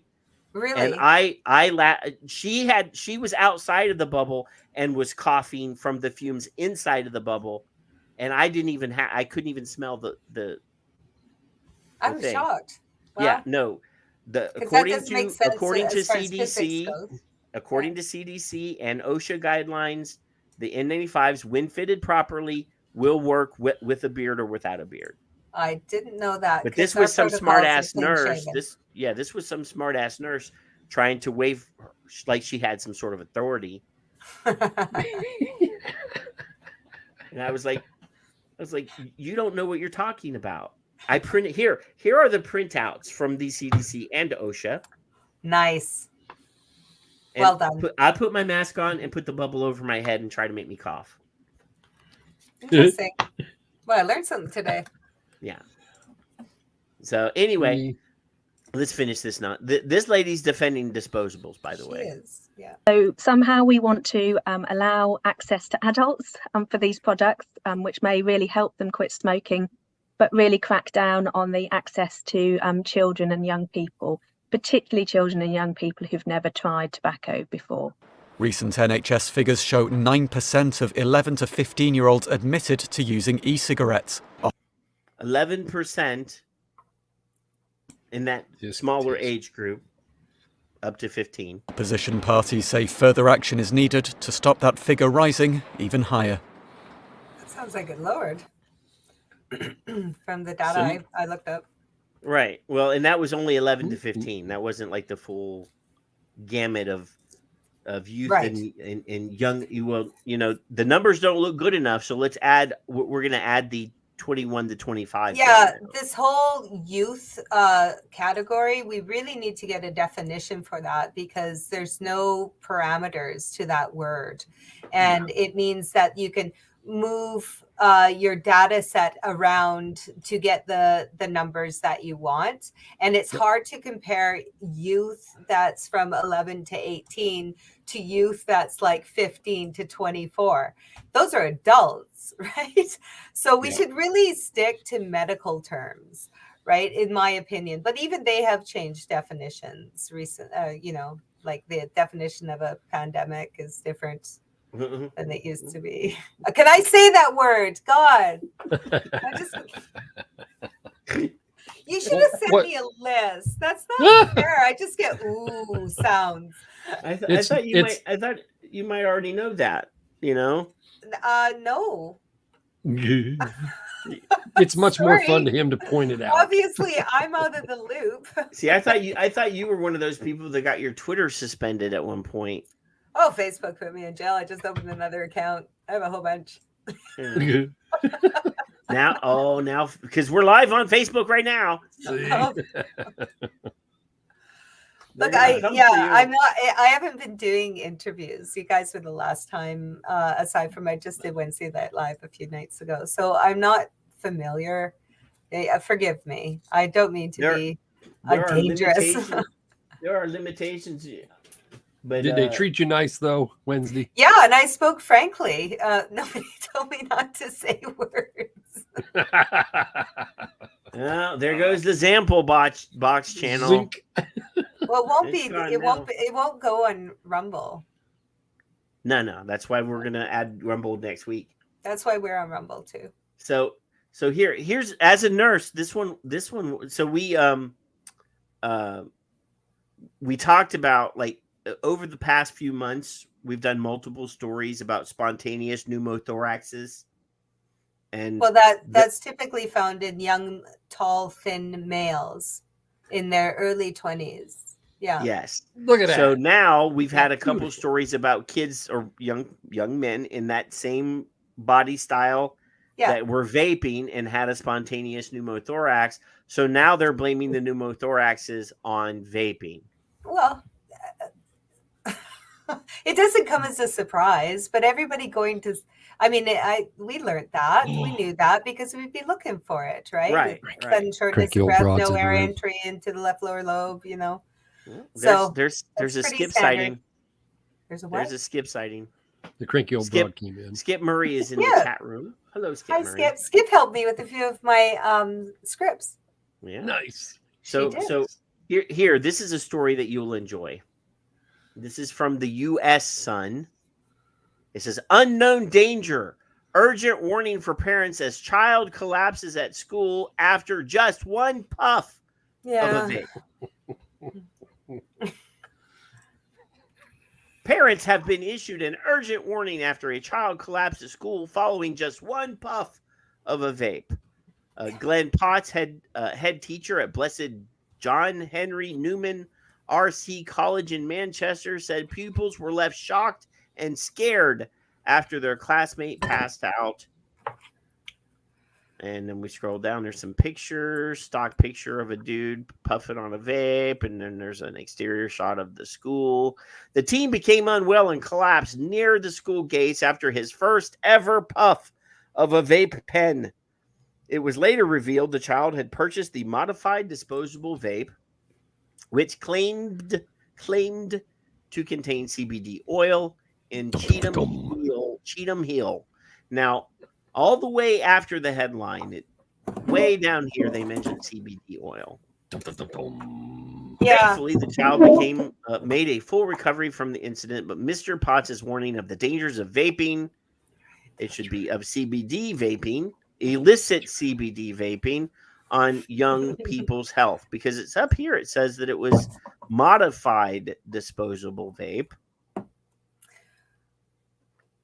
So if they take a disposable e-liquid vape, nicotine vape, and they pop that open and they drop in CBD oil, which is an incompatible ingredient to a water-based chemistry, bad things are bound to happen, kids. But look at how they decide to word that headline. It's all in the wording. Everybody, right? And it's all about question why. It's social engineering, my friends. Right. So it's the messages that the public are getting, and it's the word choicing used to convey an inaccurate perception about harm reduction. In under 2 minutes. We correct it in under 2 minutes. Here we go. We don't know. This is actually funny. We don't know what is going in the vapes themselves, and a number of them are repurposed. We are seeing vapes that have been reignited with chemicals and toxins that we don't know about. So there's your two scary words: chemicals and toxins. People don't realize that oxygen is a chemical. People don't. I mean, your sweat is a chemical. Anything that is a combination of more than one ingredient is a chemical, right? Well, no, chemicals can be a single ingredient. Well, yes. Water is a chemical. It's a molecule made up of chemicals. Yeah. Yeah. Bam. Get your periodic chart out, boys and girls. Yeah. That's been a long time since I've had to take chemistry. Oh, dear. Oh, it's so fun.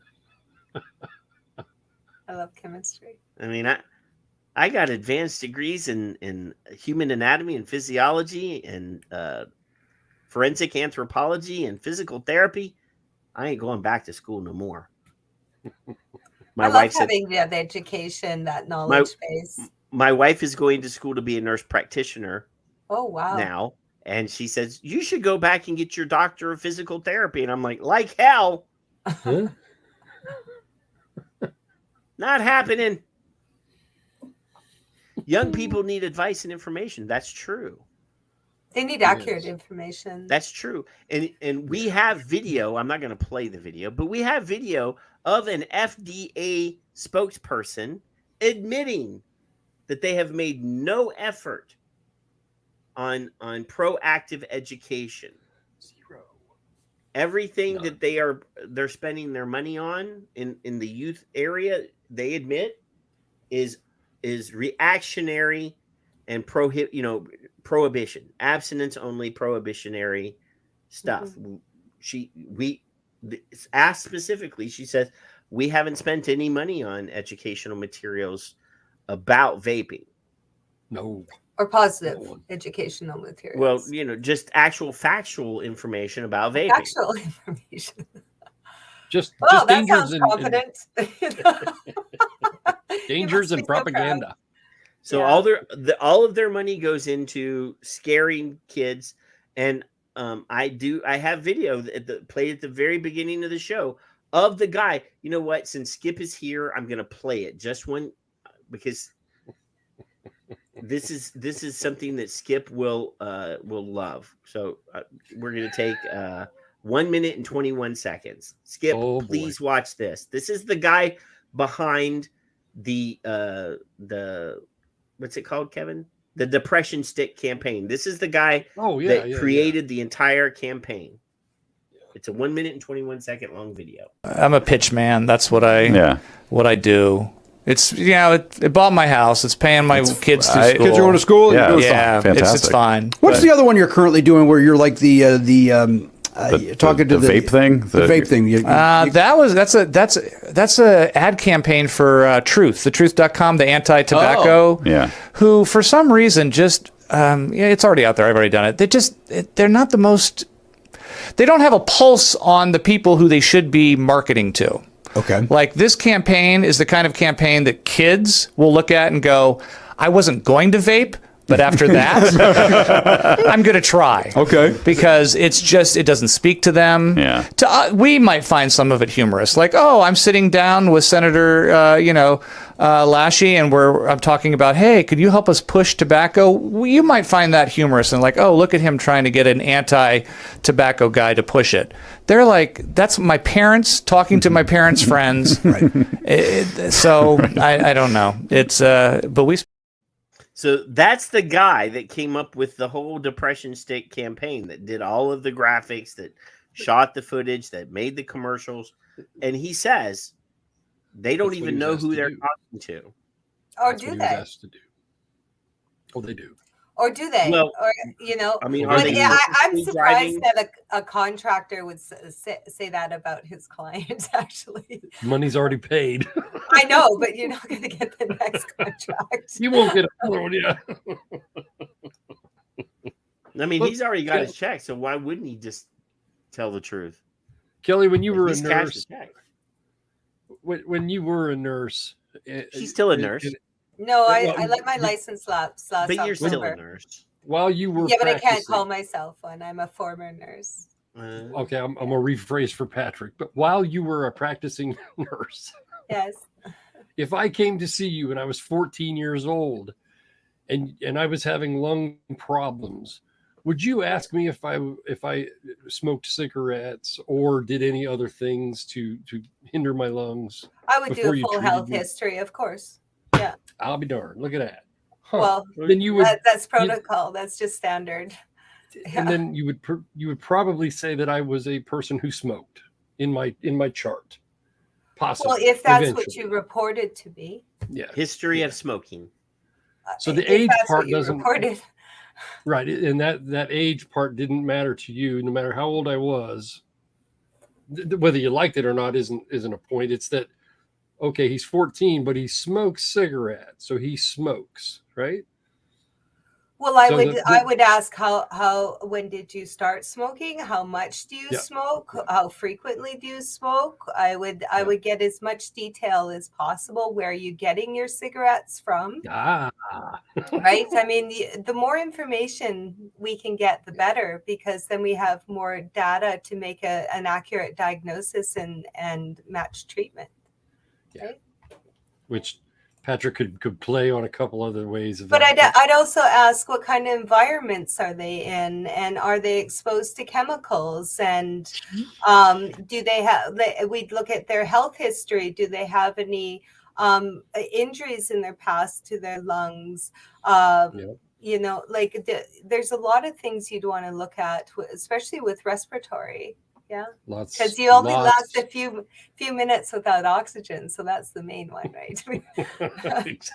Exactly. Yeah, just they're picking on you in the chat room, Kevin. I see her. I can tell. I'm okay with that. Yeah. So there's a hidden danger that I've been vaping for hang on 13 years. 13 years. I don't see it. Where's it at? Yeah. So there's a video I found. Hot flash, sorry. You're not old enough to be having. Oh yeah, I'm in menopause. You bet. You're too young for that. I was born in the 60s. Oh, she's older than me, Kevin, but younger than you. She's always younger than me. They all are. I'm all about nicotine. To be clear, the nicotine is not the problem. Just like with cigarettes, nicotine is not the problem with cigarettes. Yes, there's an addictive component to it. The problem is the toxicity of the vehicle that's delivering the nicotine in the form of tobacco. What about vaping? What about vaping? That really What's your bothers me. We go into the terminology in a few videos. Nicotine does not cause addiction.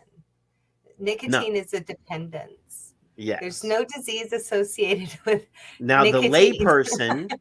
Now, sing, lay people, sing. We have video from Father Frank, God bless his soul, who was a certified addiction counselor.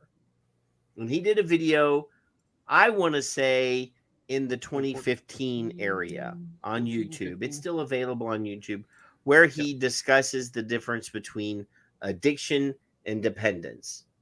Now, the general public, people say all the time, oh, I'm addicted to my caffeine, or I'm addicted to my coffee, or I'm addicted to chocolate.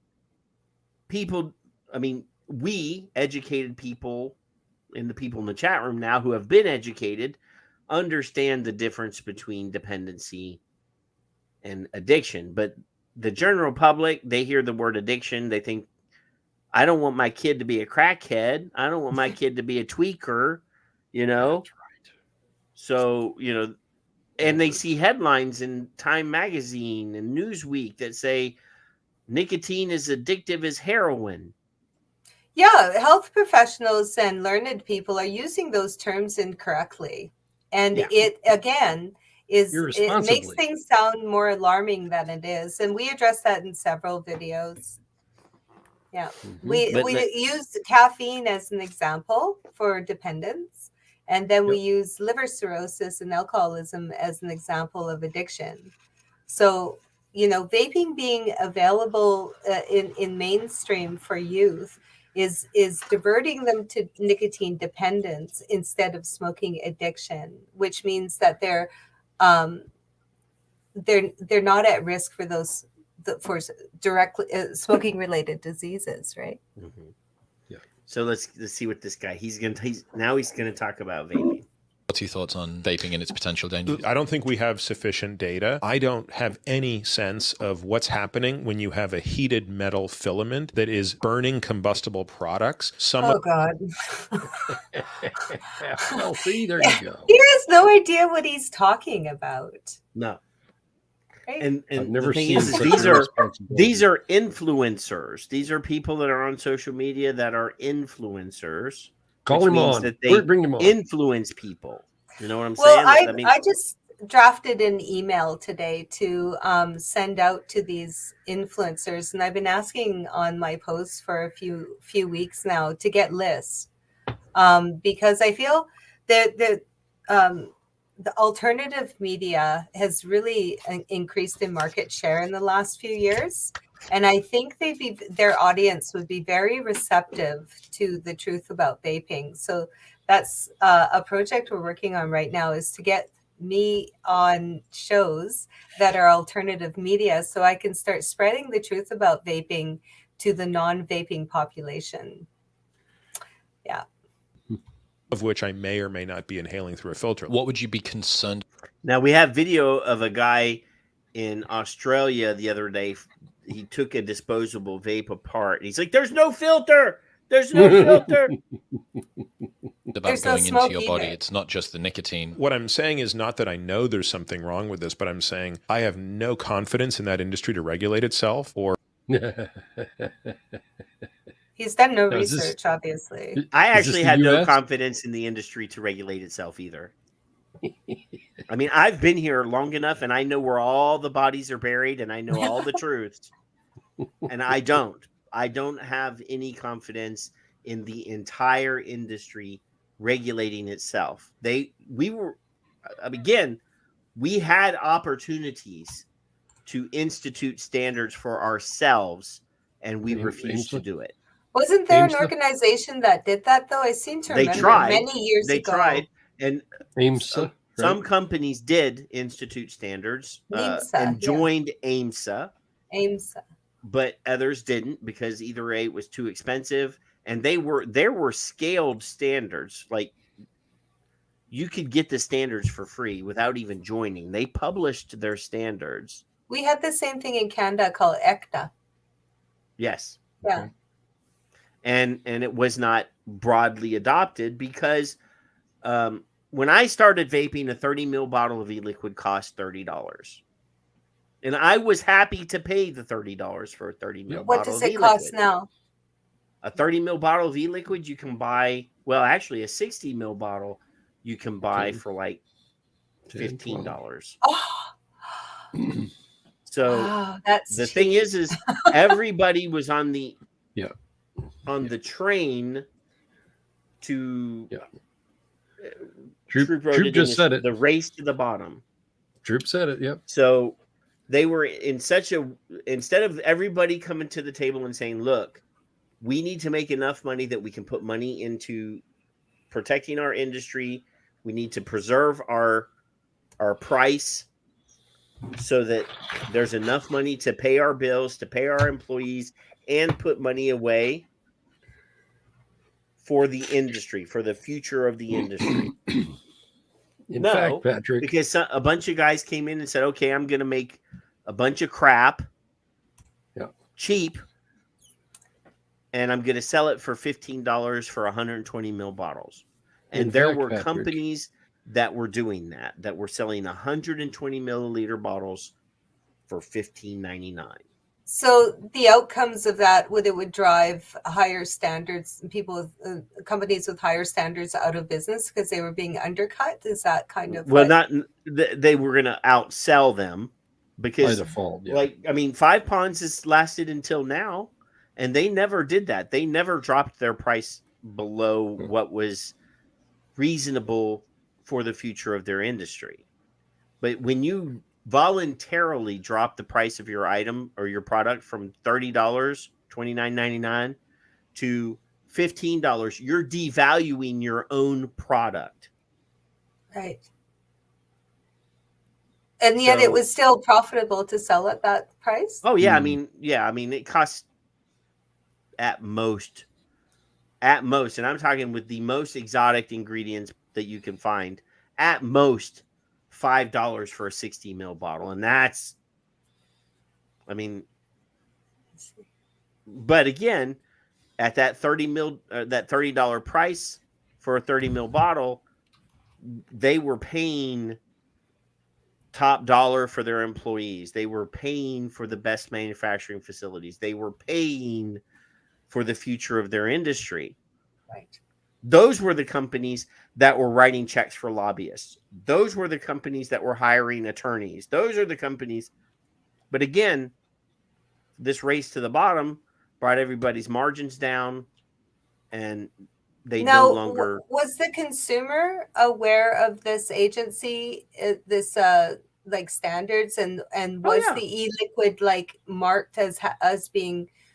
They had a little logo that would go on every bottle of the companies that were members of their organization. Okay, that was my question. Yeah. So it was actually the consumer that decided they'd rather get a cheaper product, and they didn't care so much about the standards. Even if you told them, hey, by the way, and I've done this. I said, I've done this at events. I've stood on stage and said, now, if you knew that $15.99 bottle for 120 ml bottle of e-liquid was 3% more harmful than this other one that was 5% of the harm of a cigarette, but it's more expensive, what one would you buy?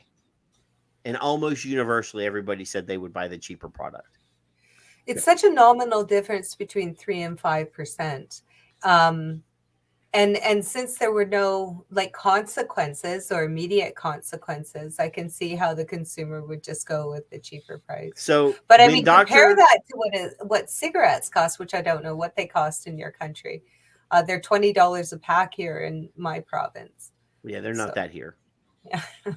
They're like $6 a pack here in Texas. Yeah. So when Dr. Farsalinos came out with his information, basically stating that they found that cinnamaldehyde, which is the ingredient in cinnamon vapes, yes, was harmful. Cracked tanks.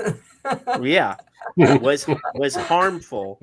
People wrote him horrible letters. People wrote him, "How dare you say horrible say this scientific, give me scientific information about this thing that I like and tell me that it could possibly cause a little bit more danger than other." People wrote him like talked to him like he was trash.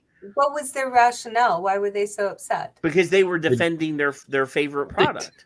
They didn't like what they heard. That's it. See, there's Kellie thousands Ann, of flavors. I'm really, I'm hoping, I'm not destroying your image of the vaping community. I'm learning a lot by telling you that there's a lot of people in the industry or in the community. I don't want to say industry. But Kelly, when the diacetyl came out, when the information came out that diacetyl was possibly harmful, and I know that yes, diacetyl exists in much higher levels in cigarettes and blah blah blah blah blah. Yeah, but when he came out with the information and said, there's a little bit higher risk that with these e-liquids that have diacetyl in them, a little bit higher risk. And, he's not telling you not to vape it. He's just letting you know, hey, there's a little bit higher. How dare you say horrible things about my buttery goodness? Consumer informed decisions. Just what your basis is what Dr. F did. Yeah. And he got his ass ripped for it. And they ripped him. Makes no sense. Well, I'm waiting on the emails now. Yeah. I tell the truth. Exactly. I mean, yes, diacetyl. But I mean, we know that alcohol causes liver cirrhosis and gastric bleeding and it's important that you understand what risks you're taking. As long as nobody's saying trying to be an authority and dictate what you can do, but it just seems very bizarre. Oh no, there are people that are actually doing that. There are people that are trying to govern your behavior. Yes, there are. Yep. They feed from the taxpayers' trough. Yeah, don't jump the shark here. There are people out there right now that are trying to figure out ways to control your behavior. It's a shame that they don't get so emphatic about advocacy, redirect that energy into, something positive instead of hammering on this. No, that costs money and time and requires people to actually do something. Well, so does bitching at someone. Oh, I swear. That's two. It's a female adult dog, whatever. Okay. So here, the horrible effects of vaping in America. 5. I want the strongest. Yeah. I don't have it on me. Okay. Yeah. Thank you. Appreciate it, man. You keep the change, man. He went out of his way to scan his own ID. If anything, not only are you endangering the youth, but you're just getting more people addicted to vape. Oh boy. Yo. What's good, YouTube? Today we're gonna be looking at investigating America's vaping epidemic. Why do people vape? I feel like people just put down cigarettes and decided, yeah, let me vape instead. You get cancer from vaping. Stop vaping, all right? Everyone watching this? This is a paid influencer. Yeah. This kid makes money on Twitch and he gets checks basically saying that, vaping causes cancer. Mm-hmm. Okay, but who's going to take health advice from this young man here? Other children. Yeah. Yep. I wish people would understand that to remove our society vaping is at the tipping point, Kelly. I believe full heart with my whole being that this is the most dangerous time that we've ever lived in. We are the most Western society, America.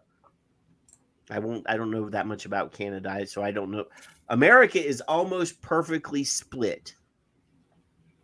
I mean, if you look at the last election and you look at the numbers, it is almost 50-50. This side hates that side. There is no middle ground anymore.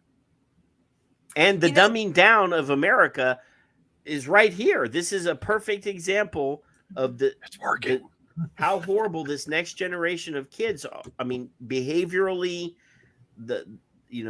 brain cells wise, like intelligence level, emotional maturity. This is it. Like, yeah. The problem I see with division is I'll give you a little story, and I'll try not to use any of the bad words. Use the bad word. Do it. So I was the forbidden words, because I'm going to speak from my nursing experience during the event. The thing. So there I was. I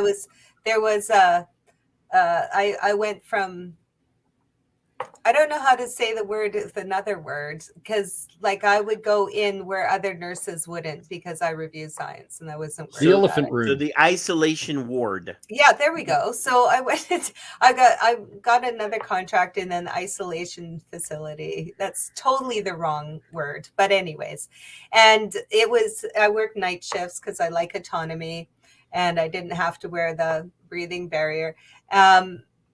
Because everybody's in bed. So I'm one of the few nurses who actually read policy. So I read the continuing masking policy. Can I say mask? Okay, good. I already did. I just blew it, right? So I read the continuing masking policy for the provincial healthcare that all the hospitals and facilities are in. And it clearly stated that if you were more than 2 meters, you didn't have to don one or wear one. And of course, because those that write the policy don't want to wear one, and they have all their own offices, right? So I was working nights, and we had a security guard on for one of our residents because of dementia, and he was young and healthy and very strong. So when we were fortunate, we had a security guard, and everybody's sleeping, and I come into the wing because I have things to do, and there he is sitting all alone in the wing with a mask over his face. And I said, you can take that off. And he's like, I can. And I said, yeah, because the policy is if you're 2 meters or 6 feet away, then you can breathe fresh air.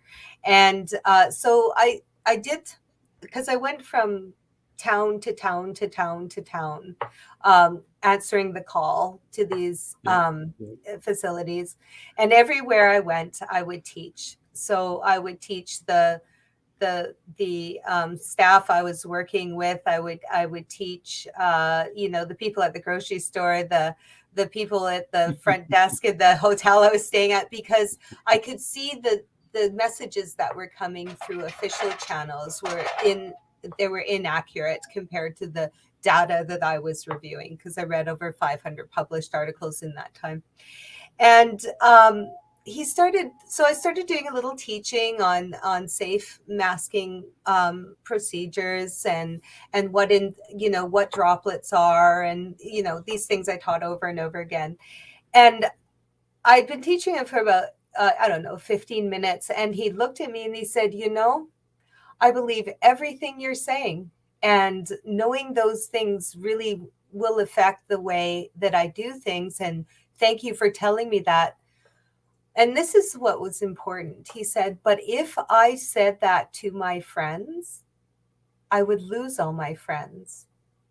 So my point is that this division seems to be that if you belong to this group, you have no personal autonomy on about 20 subjects. You have to conform to every dogma in that group to remain to that group. And that's where I have a problem with the divide, because I think as individuals, if we were looking at each subject separately, which we used to do, we didn't have such a divide because we were making our own decisions from information that we came across. And you'd agree with this side on these things, and you'd agree with this side on these things, which is very much where I sit. I don't belong in a box, and I don't belong to any clubs.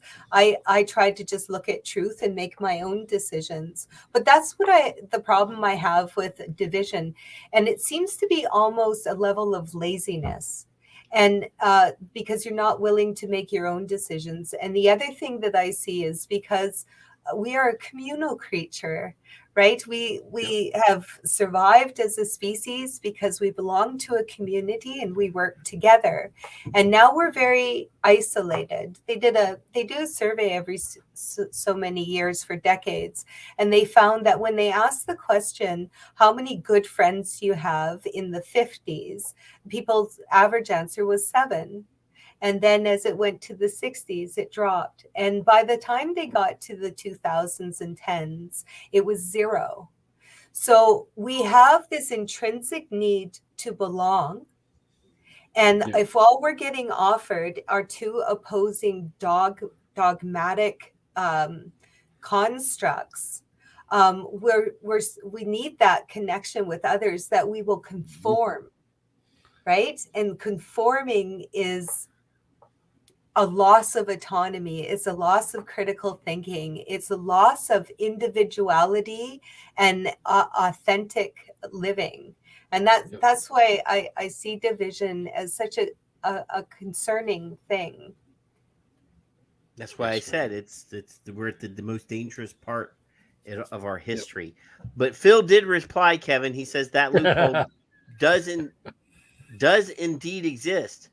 I don't think it does. I think he's meant to say that it doesn't. I've never heard of anyone giving free samples to kids. However, I'm sure if it happened, we would. Oh, so he says the loophole does exist, but nobody's ever given free samples to kids. I'm sure if it happened, we would have heard about it. It's a way for the government to look like it's doing something without doing anything substantial. Thank you. Okay, I agree to that. But let's go back to this moron real quick. So make sure you guys join us on Twitch, links in the description. We're live every day. And without further ado, let's get started. I just bought a vape by showing my Costco card to a vape store clerk while dressing like a child and So this is the guy. Doesn't matter what he dresses like, Kevin. He's an adult man. I mean, come on. Right. If he's wearing kids' clothes, it doesn't matter. That is an adult man. Do children have Costco cards? Yeah, so if I'm like 12 years old, this will hit. All right, stay lit. See you. And I was always wondering. So this guy, this influencer, is playing a video of an adult man pretending to be a child, going into stores, obviously an adult man, legally buying something, and making a big deal about him being able to purchase vapes because obviously he's a man. He's not a child. Oh. Definitely How high schoolers and middle schoolers just have 20 vape pens. Did you hear the voice that he was sounding in? He literally sounded like a child. People are insane. So again, grown-up man wearing a T-shirt that might be a video game T-shirt or something. I don't know what it is. Going into a store and being able to purchase vape products because obviously he's an adult man. Oh my god! But this kid over here has over 1 million views. Sure. On Twitch, yes. Over 1 million views, making a big deal about an adult man going in, talking like a child with a high-pitched falsetto, being able to... But this is the type of stuff that gets views. Right. I mean, obviously, this guy's got 1 million... I mean, so I'm not going to play the whole damn thing because it's going to give me a headache, but this guy... So this is the nonsense that is being absorbed by young people that are going to go home and regurgitate it to their parents. Yes. So even if their parents don't watch this nonsense, they're going to go home and say, "Oh, they showed a video of a guy dressing up as a kid, pretending to be a kid, and they sold him vapes. Oh dear God!" Yeah. You know, without actually presenting it like, "Oh, well, this guy looks like he's 40 years old." And obviously he's talking in a cartoon child voice, but that is like, so this kid is being propped up and getting millions of views, and that way misinformation is being disseminated. And obviously kids are going to go home and look, Dad, this kid, and not presented as the way it should have been presented. But it this sounds is a like guy. He's trying to pander to a group, to get on a bandwagon. This is the trend. So Because if you go and your video gets shared by the right influencer, whether that's a public policy influencer or a social media influencer, he gets more views, he gets more ad revenue. Yeah. Because once you reach a certain number of subscribers, you can monetize your channel and make money. So that's the sad state of reality there. Currently. Yes. Yeah, maybe there's a new bandwagon coming up. Well, I love your positivity. Confidence, perhaps. Positive. We have lots of plans. Cuss words help. Damn it. One of these days, she's going to be an old grumpy lady like us old grumpy men. Or the other grumpy lady that's in the chat room. She's still here. So this is Ireland, and I've had this quote on the show before, but this is a new article. Vaping is the revenge of the tobacco industry. And Michael Martin is the health minister of, he's the Irish deputy prime minister. So plans to introduce a ban of selling e-cigarettes to under 18 has secured approval from the Republic of Ireland's cabinet. New laws due to the enactment, new laws due to be enacted this summer will limit which retailers can sell inhaling nicotine products in the Republic of Ireland. Together, and if I was drunk enough, I could drop into the Gaelic and say this properly.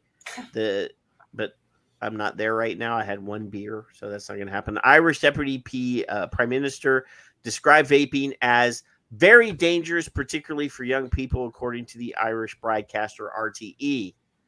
Michael Martin said the ban would improve young people's lives. He added that legislation to ban e-cigarette advertising near schools and on public transport in Ireland was also very welcome. Ireland has made great strides in respect to tobacco use, reducing tobacco use among young people since the smoking ban, he said.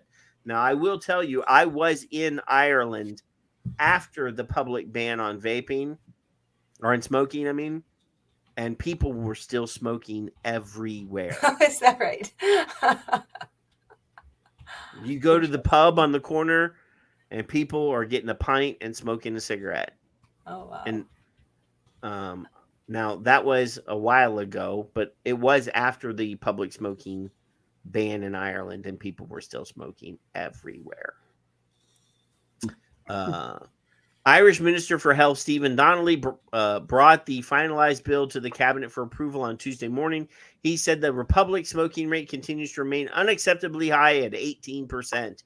And research shows that vaping in adolescent increases the likelihood of smoking in adulthood. Show me that proof. Show it to me. You say that it exists, but I've never seen it. I've never seen a causal relationship between vaping. We have a video on that. It doesn't exist. We have a few videos on that. One I made specifically for USA, actually. Cerny, I would never. I was referring to Skip when I said grumpy. I was not talking about you. But that means that if you're raising your hand, that must mean that you have. Oh well, yeah. And apparently Mallory called her out about vaping on the Grim Green show too. Because last week we talked about vaping, Kelly, and I know that you don't vape, but you know. No. Apparently, Cerny got called out, and I forgot that Cerny got. But she just openly admitted again that she poops and vapes at the same time. So it comes as the UK government announced a crackdown on vape marketing, which it said would prevent the unacceptable targeting of children and teens. So I'm not going to read this. It talks about flavored vapes here later on. But so somebody somewhere says that vaping causes kids to smoke when they become adults. Yeah. Without any actual factual proof. Mm-hmm. And people just regurgitate it. Mm-hmm. Yes. Because that's all the information they're exposed to. So somebody with some authority somewhere claims that vaping causes kids to vape or to smoke when they become adults. Says it. And somehow that becomes fact because it gets repeated enough that now it becomes from a position of authority. Well, of course, vaping, which tastes like apple pie or cotton candy or Jolly Rancher or whatever, tastes good. So, of course, when people get, later on in life, they're going to pick up a cigarette and go, you know what? I want to smell like ass. Give me that horrible tobacco combustible cigarette because I want that. Well, if that's what you like. But nobody's ever. I mean, I know that some people are into that, and I'm not. Some people are in. Never mind. Never mind. Never mind. Oh, yeah. Janine says sometimes you just have to try. You never know, Kevin. That's right. You got to get your freak on sometimes, Kev. Well, that too. All right, so Kellie Ann's over there. Click, click, click, click, click, click. She's clicking on stuff. She's probably reporting you for various infractions. No, I'm wondering if we can watch one of my videos. Yeah, why not? Well, tell me which one is your most favorite. Because I haven't seen enough and heard enough of me. I'm so sick of my own face. Let's play video 13, the USA version. Well, give me a minute. I have to download it. No, you can play it right from YouTube. We actually robot when we play stuff. I have to download it and then play it through StreamYards instead of trying to. Oh, I see. See if the StreamYard thing is good for some things but limited in others. Well, it actually is more efficient on the bandwidth. Oh, I see. But I should learn about it. It sounds like something I'd like to learn more about. Because 13, it's monkey proof. It's monkey proof. I can actually. Youth smoking uptake, the US version. Yeah, okay. Because I need two versions for that one. Let me. I got the link. I've always done whatever we do for Canada. Yeah, actually, a lot of our videos just talk about the US and not Canada. I'm gonna download all of these, and then I'm gonna fitz with them, and I'm gonna brand them with Son of Liberty Radio and pretend like I created them. Good luck with that. It's our intellectual property, but you are welcome to download them and use them. Absolutely, that's the point. Yeah. I'm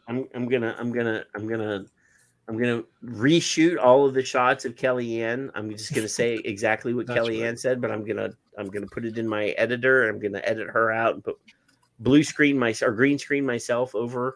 It's going to be a huge amount of work. These are endless hours. I got this. And next, what we're doing is we're shooting commercials for mainstream media and social media. To get our message out there to compete with these influencers. And I learned recently that Twitter gives credit to nonprofits for advertising. Oh. Yes, right? So I sent them an email inquiring how we do that. Yeah, I'm sorry. We were roboting there for a second. You were saying about putting commercials on. So yeah, we have plans to shoot professional commercials. Yeah, about 3 years ago, Dimitri and Tiny Lips, Matt from Suck My Mod, and Brent Stafford put together an entire package, an entire campaign of professionally made videos and they tried to farm them out and get them placed on like CNN, Fox News, big, huge networks. Mm-hmm. And they agreed to do it, but there was a $13 million price tag attached to it. Well,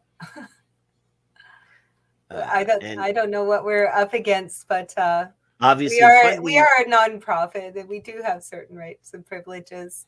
And I think like Twitter, for instance, is very much embracing free speech. So this might be something that they want to get behind. I don't know. Well, for now, but again,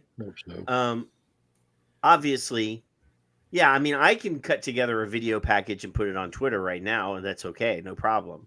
Mm-hmm. But getting it on TV, that's the dream, is to be able to get the. I mean, as many people, nobody absorbs long form content on Twitter right now. Now, Elon. Long form is what's the definition of long form? Well, long form would be a 10-minute video or a 5-minute video. Okay. Nobody watches. Nobody watches long form video on Twitter right now, and Elon wants to rebrand Twitter. Eventually it's gonna be renamed, and I think we talked about this on a previous show. Really? He wants to make Twitter into. He wants it to be able to do everything that YouTube does, and everything that Facebook does, and everything that Twitter does now, all in one app. Great. And that'll be confusing. Like I have friends that have like something like 100 to 200,000 followers on Twitter, and those types of people. Some of them that are already on social media, on YouTube or other channels, were invited to be part of the testing of the next video format. Neat. And the ability to monetize their videos on Twitter. But again, the ability to do that is at the 100,000 follower number, Right? None of us have 100,000 followers on Twitter. Not yet. I mean, Kevin. Wait till I break into the alternative media. Because a lot of them will bring me on because of my work history, you see. And then I just piggyback VAEP into it. Yep. And they're a receptive audience that are looking for more. Now, what do you call alternative media? Well, we've seen a growth in the last few years of alternative media. Definition of alternative media. Not major broadcasters. They've lost an awful lot of viewership, and our alternative media have grown. But what in Canada, anyways? Name some. Western Standard, True North, Rebel News. Those are the big three I can think of off the top of my head, but there's Epoch Times. And then there's a whole series of podcasters. A lot of them are Americans, such as Joe Rogan, Russell Brand. You'll never get on Joe Rogan. Oh, I wouldn't be too sure about that. I would be. He's already I actually know somebody that's been on Joe Rogan. Mm-hmm. And so Adam Curry, who used to be on Headbangers Ball on MTV. Okay. He's credited as being the inventor of podcasting. He actually is a nerd. Like he developed the coding for podcasting. So he vapes. Mm-hmm. And he's very vocal about vaping. I see. And he's been on him and Joe Rogan. Joe Rogan moved to Texas because Curry is in Texas. I see. And explained to him the benefits of living in Texas. So he talked to him about vaping on a podcast. Mm-hmm. And Joe Rogan has a thing where if he has an opinion about something, that's it. Like he hasn't been to our website yet. He will not change his mind. Period. Tim I follow Joe Rogan and I've seen him change his mind. I've never seen him change his mind on anything substantive ever. Well, he's not a stupid man. But like I said, Adam Curry, who is well versed and very informed on the vaping advocacy thing, went on there, had a coherent argument with talking about vaping with him, and he was like, I just don't believe that you know what you're talking about. Yeah, and they're friends. Joe Rogan is a truth seeker. Who is he not? Joe Rogan. He's a truth no. seeker. Joe Rogan is a shill. Joe Rogan literally has an agenda. What is that agenda? If you've ever, I mean, I've watched about 200 of his shows. And every show, I'm like, this guy's a moron. How is he getting so much money? He is literally like, he poos on everything that if it's not about like wild game meat and psilocybin, like space alien conspiracy stuff, like he is unwilling to change. That's not, I've watched many of his shows, and that's not the impression I have. That of him at all. I promise, like that is my opinion after watching. I was a fan at the beginning, right? Yeah, and he has destroyed my opinion of him. Okay, well, we'll just see what time. And he's and yeah, I just disagree with him on so many things. That's okay. I mean, we can have differences of opinion on specific subjects.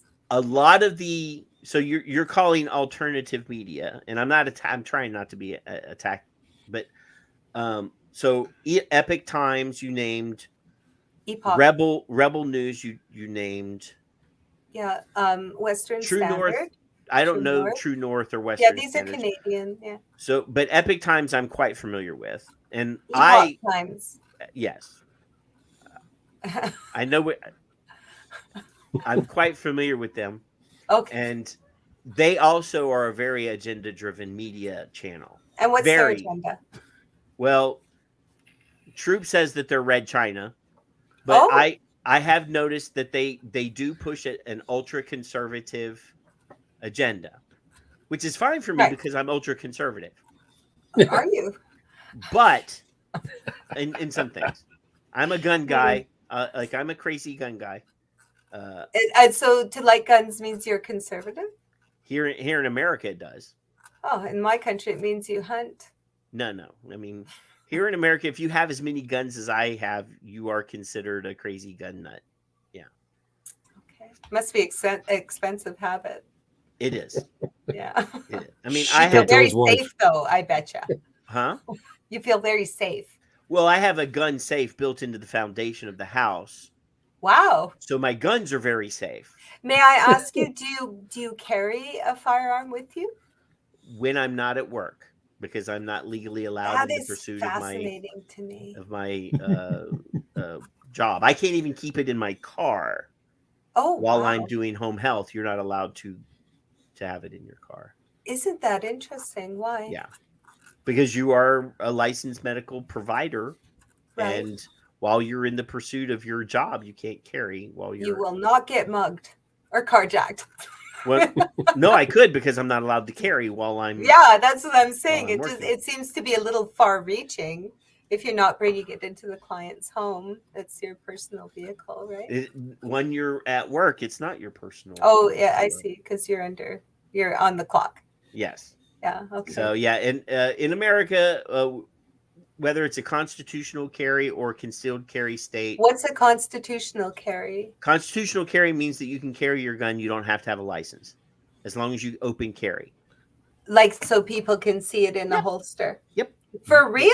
For real. Yeah. Anyone can do that. Yes. How about a foreigner? Could I walk around with an open carry? Well, you could until somebody comes and asks you if you're an American citizen and asks for your ID. But they would legally be required. Because I would like to do that just once. Probable that would be really neat. I mean, come on to Ohio or come on to Texas. If you were wearing like Middle Eastern garb and you had a gun on your, they might stop you. I mean, they actually have to have probable cause before they can stop and question you. In this country too, but in that America got thrown out in 2020. So I mean, technically, you probably could get away with walking around with a gun on your hip because you don't look foreign. But I have concealed carry permit. I would imagine. Well, depending on what flop kind of gun around. you carry. I mean, it's not like you're walking around with a machine gun strapped to your waist. You Can you though?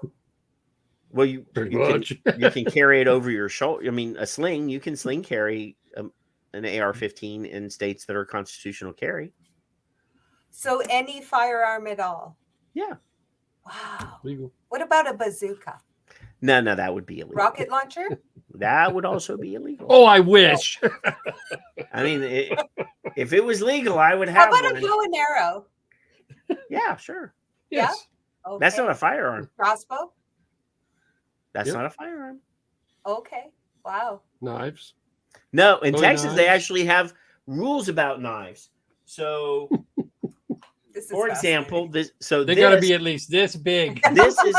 this is a legal knife in Texas. This little knife It's a because jackknife. it's actually smaller than the palm of your hand. Now, if the Oh, I blade see. were longer, you could still have it, but there are limits to where you can carry it. Like what? On what part of your body? What part of your body and what public places that you go to. Oh, I see. But a pistol would be fine. Yes. Interesting. But I have, like I said, I have a concealed carry permit, so I can carry it everywhere except for a bar, like businesses that do more than 50% of their business is alcohol. That's probably a good idea, actually. And hospitals and healthcare facilities and like retirement facilities. You can't. What about a government building? No. Right. I figured. Yeah. Those are the most dangerous people. I think. Well, I think things would be very different. Isn't that fascinating? But no, bastard, no. You don't Have you ever had to draw your firearm in public? I've actually shot somebody with my firearm in public. Yeah. Well, were they must have been injured. Yes. And how did you, you're a No. health professional, so you're in a At the caring time, field. I was not a health professional. My brother used to be a tow truck driver, and part of his job is collecting vehicles that are being confiscated by the bank, repossession. Oh, repossession, yeah. And if you go into certain neighborhoods in New Orleans and repossess a car, somebody's going to be unhappy about it. So most repossessions occur at night when people are asleep. Sure. If they're parked on the street and you can go and hook up and pull and get away before they wake up, you're successful.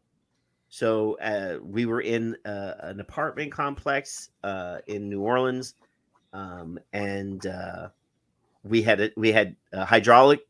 You just attach to the front two wheels and pull away. Once you get a couple blocks away, you can do the tire chains, right, and then go. Well, they were awake, and they started shooting. Call 911. Oh, they thought you were thieves. Well, no, they knew we were there repossessing, and there's a sign on the side of the truck that says repossess. Oh, okay. But they shot at you anyways. Shot at us. We of course. Of course, he says, like it's. I'm not paying my bill. I just want to keep my car. So cops show up, and the cops look over, and we're sitting there huddled behind the truck. He's like, "Are you armed?" And we're like, "Yeah." He says, "Shoot back." Oh. Well, what about innocent civilians in that? You're talking about a residential area. I mean, that bullet could go into a window and land in someone. I mean, just randomly shooting at each other sounds a bit 2 or dangerous. 3 people shooting at you, you shoot back. Well, I would get behind the truck and wait, like you did. I mean, you never know what you're shooting until I got at. permission to shoot back. I just can't believe he would allow you to shoot within the residential area. Well, if he's by himself and there's no backup coming, you're allowed to defend yourself. I think that's how innocent people get shot. Well, no, only people that don't know how to use the gun. Well, I've heard about drive-by shootings and children getting. Well, they're not, because drive-by shootings, people are driving by and just, randomly shooting into crowds. That's what that's the whole point. It's a fear tactic. But if we were always taught one shot, one kill is what we were always taught. So I've shot a firearm. Yeah. Yes, I did. And before I was allowed to shoot it, I had to learn all the parts and take it apart and put it back together. And that was the best part because I could see how all those little things work together. And then we went down to a river and it was frozen. And it was a rifle. And I was able to hit a tin can about 100 yards down I was a very good shot. And then they gave me a pistol and I was less than 10 feet from a tree. And I couldn't hit that tree to save my life. It's much harder to use a pistol than it is a rifle. But that's my entire gun experience. No, you need to come to Texas. I'll find a place and I'll set you up with a 50 cal. A what? A 50 caliber rifle. So that's the width of the projectile, correct? That's the length of the. Like that big? Yeah. So I get to lean against something, I assume. Well, you lay down on the ground and you. Oh, you get on the ground. It's a sniper rifle. Wow, that'd be fun. I'm so game. And you can vaporize a watermelon at a quarter of a mile. That would be neat. Yeah, it'd be fun, wouldn't it? It would be. I assume you have ear protection. Well, of course. Yes. Yeah. No, I would enjoy reduction. That. Harm reduction is important. Goggles, seatbelts, and ear. That's prevention. Yeah. Yes. See, we totally got off topic there I know, but it's very interesting for me. There are differences between our countries. Apparently. Right? And yet we have so much in common. See, Mallory says she loves her AR-15. Now, people call that an assault rifle. That's a load of horse shit, dear. Yeah, it's not. Now, I know that much because I do. I agree with your Second Amendment. I think that you should have the right to defend yourself against tyrannical government, and it always seems to end up that way. It's sort of written right into our Constitution. I mean, the show starts. We started our show tonight with text from the Declaration of Independence. I like that, by the way. Read by John F. Kennedy. John F. Kennedy. Yeah, he's one of my heroes. I love that family. So, John F. Kennedy, as much philandering as he, did, was still a great president. Still a pretty cool guy. If you ever read his book, Profiles in Courage, it's a really good book. I might download that. He served our country well in the military. Nothing but respect. I mean, anybody that can land Marilyn Monroe has to be. Well, a lot of people landed Marilyn Monroe. Now she just has to ruin it. Now she just had to ruin it. She was the virgin when he met her, I'm telling you. No, she was pure as the undriven snow. Oh, she had a hard life, poor thing. But anyway, yeah, I mean, an AR-15. Everybody's like, well, AR-15, that's a machine gun. It's not though. It's a semi-automatic. Yeah. Every time you pull the trigger, you get a bullet. That's what you get. Right. Now, if it was a machine gun, you pull the trigger and hold it down, and it would just keep shooting until. That's automatic. But can't you change them by filing a pin or something? Because I saw that in the movie. No. Oh, okay. Okay. Skip is tired of us talking about that. She wants to know about the video. The video did download. So this is number 13. This is the US version. This is the US version. This is Kelly's favorite of her own video. Not favorite, but I really like it. I asked you for your favorite, and you said it's hard. I like a lot of them. I think they're all very good. I worked 2 hours to ask Skip. It's 2 hours to edit a 2-minute 300-word script. Oh, I don't disagree. I mean, I've edited unscripted videos that take even longer. Yeah. All right, here we go.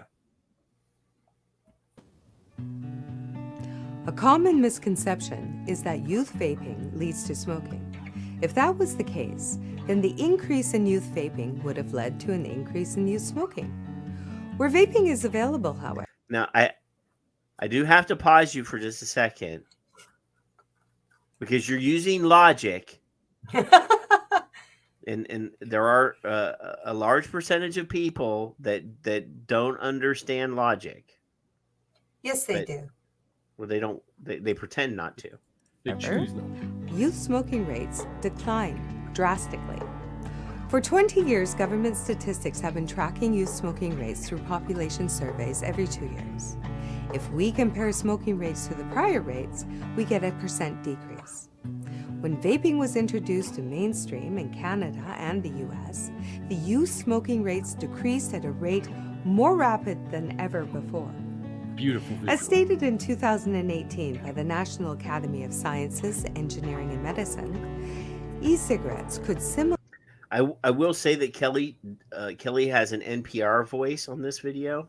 Yes. What does NPR mean? The hosts on NPR, they talk like this, and they're very unemotional when they speak, and it's very soft and we want to gently explain the science to the misinformed, hysterical public. There you go. Right? Perfect. You're very calming and soothing. Can you imagine she and Michael doing a video voice? Well, Michael's got that deep voice like this. Oh yeah, but it's very smooth. Mike's very smooth. Well, it is. It's very white. How are you today? Similarly reduce risk to youth who take up e-cigarettes instead of combustible tobacco cigarettes. We agree with them, and statistics prove it. This is very good news, except for industries that profit from smoking-related diseases and organizations that receive funding from them. It's important to know that wherever vape shops have been forced out of business due to high taxation or flavor bans... Who is this ginger? Who is this ginger here? It's just stock footage. No relation. Flavor bans, youth smoking rates have increased.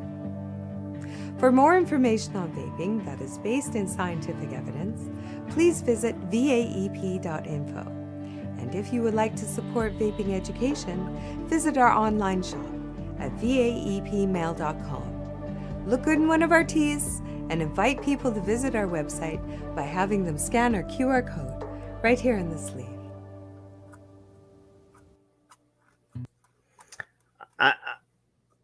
That's awesome. Like I said, I love the videos. But QR codes, I don't understand those. Well, you just scan. Where is it?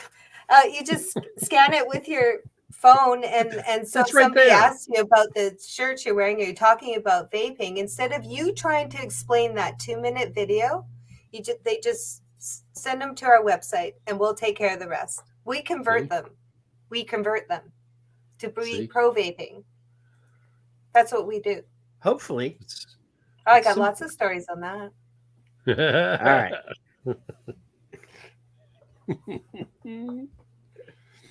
Where am I at here? Where am I at? Skip said, "Good job, Kellie Ann." Thank you, Skip, for all your help. A beautiful video. They're all like that. Here. I'm feeling proud right now. Here. Now that we've seen a good video, I'm going to show you a bad video. Oh, see how you are. This is why I don't like you. Shocking new proof tonight of the toxic nature of vapes. 17 of the most popular e-cigarettes on the market have been tested by a Queensland lab. They all contain a cocktail of toxic heavy metals and nicotine. Lifting the lid on vaping. A lot of people vape at school in the school bathrooms, and it's really gross. They just think it's cool, started it, and then they're addicted. A Queensland report confirming what many suspected: lolly-flavoured vapes are laced with harmful chemicals. Lolly-flavoured vapes laced with harmful chemicals. What is wrong? First of all, they don't identify what those chemicals are. Nor do they identify the toxic heavy concentration.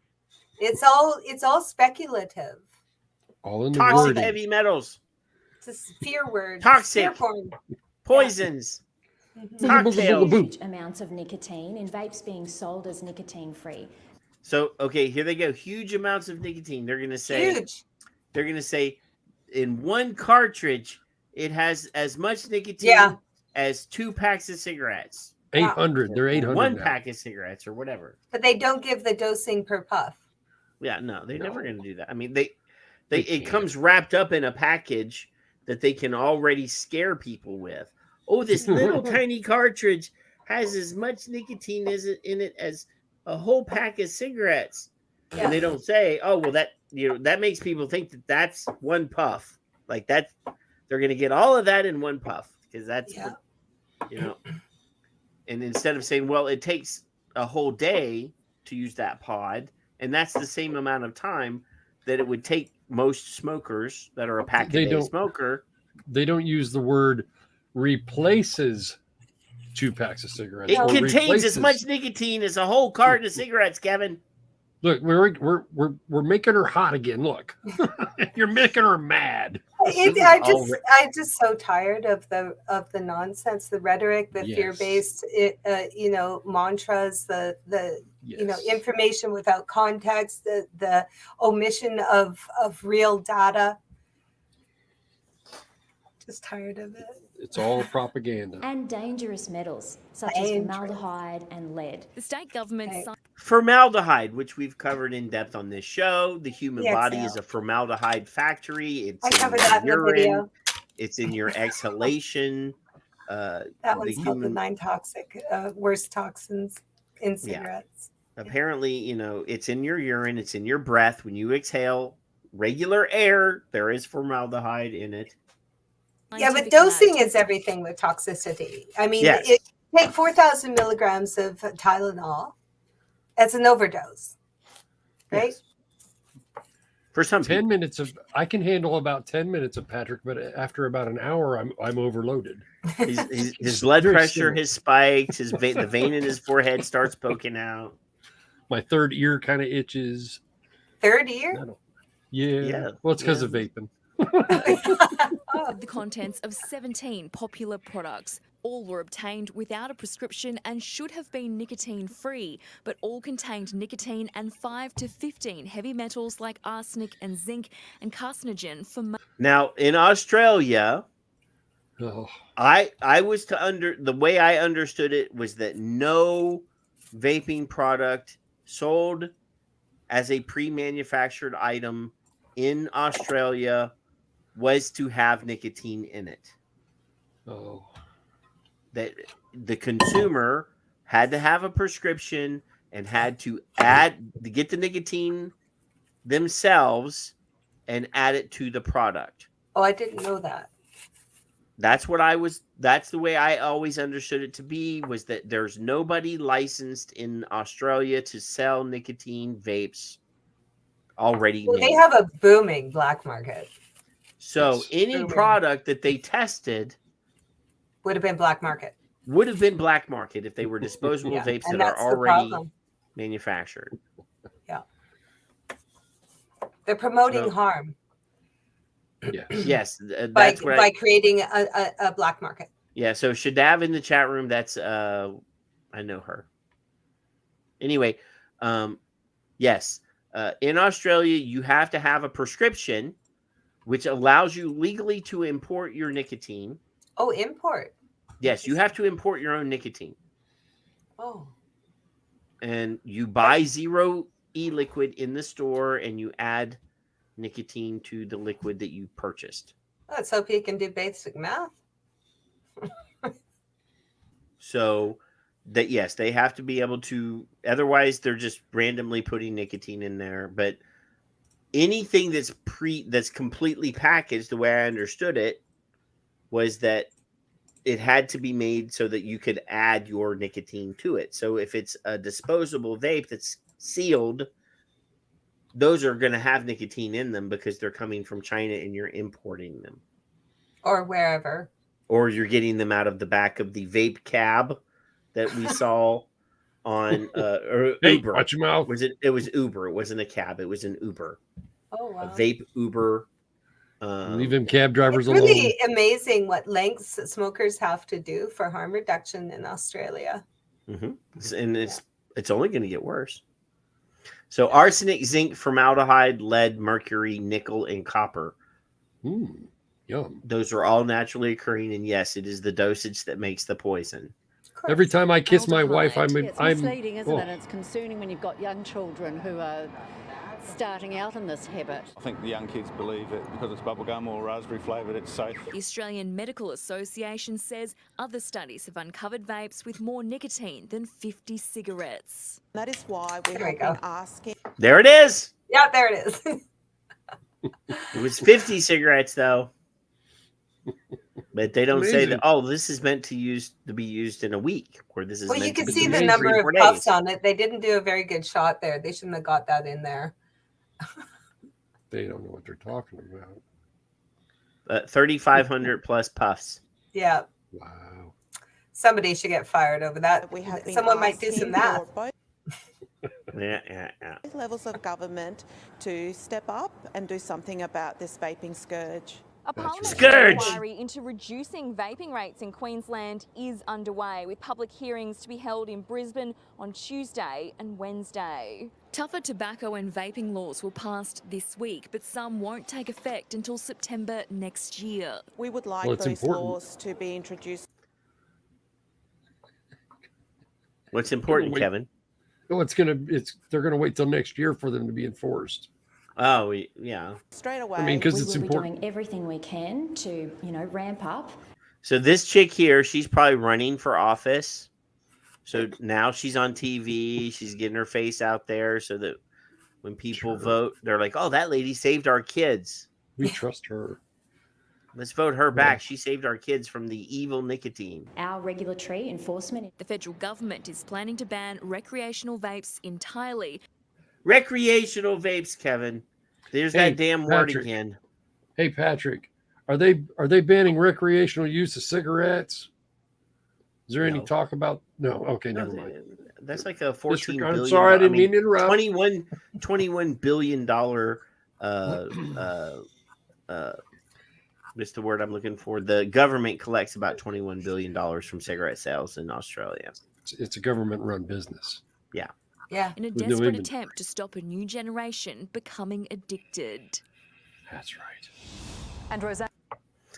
To stop it, the next generation from becoming addicted. Now, my next question will be, if they're so addicted to, because I barely like the words other than addiction, but dependence is okay. I'll accept that one because Kelly used it too. It's a medical term. But it is. But if someone is addicted to nicotine and they can't get their fix, aren't they going to find other alternative ways to do so, like patches and gums? I've never heard of any epidemic of a patch or gum in any of these pockets of crazy youth who just can't stop. They don't.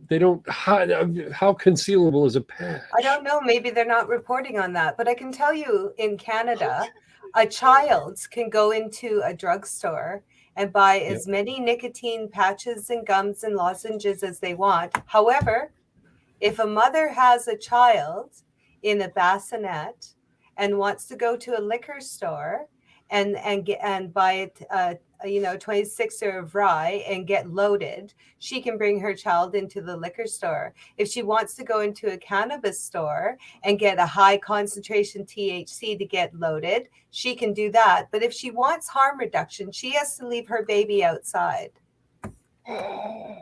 What is a cannabis store? It's where they sell cannabis. They got cannabis, we got guns. What do you want? We don't have that here. That sounds like fun. You get to shoot things and we get the munchies. Oh my goodness. This is not fair. But see, so the children can access nicotine out of a drugstore. There's no tax on it. There's no age restriction. But if they want to access federally regulated nicotine e-liquid, they have to leave their child outside. Well, here it's 12. You have to be 12 to buy nicotine patches or gum. Oh, well, not here. Yeah. Why 12? What happens at 12? Because FDA says that they're safe for people 12 and over. That's because that's about the age that they start smoking. So is that they're promoting nicotine to children by giving them access to it after 12? Apparently, yeah. Boy, that's a good video right there. On the That's side, about the. on the side of the. I'd like to see that data though. If you can send me a link, I'd have like to find you confirm the that. FDA approval notification that says that it's safe for people 12 and over. That'd be a really good video to just do the difference between how nicotine is treated in our countries compared to harm reduction. Well, here I'll talk to you. I'll talk to you real quick about patches, for example. So all of the data that I found says that the higher milligram strength patches are the most effective patches. Like they're significantly more effective at getting people to quit smoking than the Nicoderm patches, which are available now at 16 milligram. The science shows that the 32 milligram patches are significantly more successful at getting people to quit smoking. Yeah. But here you can't find 32 milligram patches. You have to go online and order them from China. Or put on 216s. Yeah, I've heard that, but I've also seen some science that says that that's not as effective. Well, I went to the National Tobacco Control Conference in Ottawa in 2018. I spoke to a young woman from the Canadian Cancer Society, and I'd had my paper there with me, and it was funded by Johnson & Johnson, by the way. So she said that they are restricted on what they can say because of funding. So they get funding, and she was aware that heavy smokers needed to use 2 patches to get their serum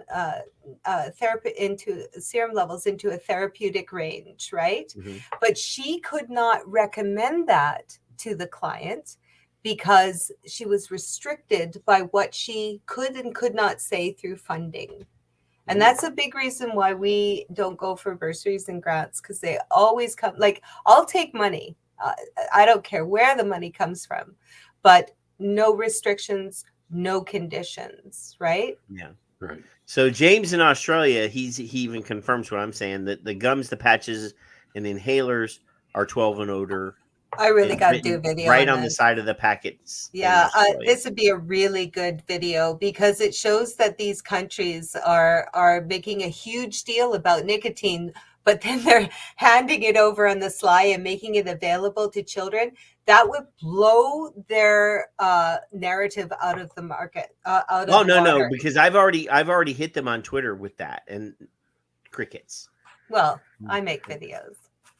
Crickets. I like to make points.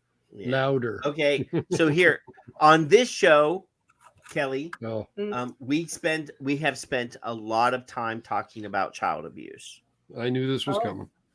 Okay. So I have an entire thread on Twitter showing a timeline of what I call victimization of kids, and that's everything from kids being tased for having a vape, kids being strip searched in schools. Many, like, you're not aware of this? One of the is that against your constitutional rights, and shouldn't a parent be notified and present? No. Pardon? No. No. Do you know what kind of trauma that would cause a child? Yes. So in Canada, let me refer you to the last 30 shows. Rights away when they go to school. I actually have one of the stories on the timeline is of a boy in Canada being forced to strip down to his underwear and then to pull the waistband of his pants away and shake to make sure that there was nothing hidden in his underwear. That's sexual abuse. So there, I have a thread of about 30 cases in the last 5 years of kids being strip searched, kid being tased on the boardwalk. Yes, one of them was in Canada. Yes. Actually, I'm not sure. I'm happy I got on your show. That's a horrible thing more to than learn. one was in Canada, but I know for a fact one was in Canada, for sure. Several girls being strip searched at school because somebody saw them with a vape. Another story of a girl being strip searched at school because a girl that didn't like her told a teacher that she had a vape and she didn't. Bathroom doors. Suing? Yes. Bathroom doors being removed from the bathrooms because people are supposedly vaping in the bathroom and their privacy rights have been. So they have to go to the bathroom with the door open and people can stand in the hallway and look in.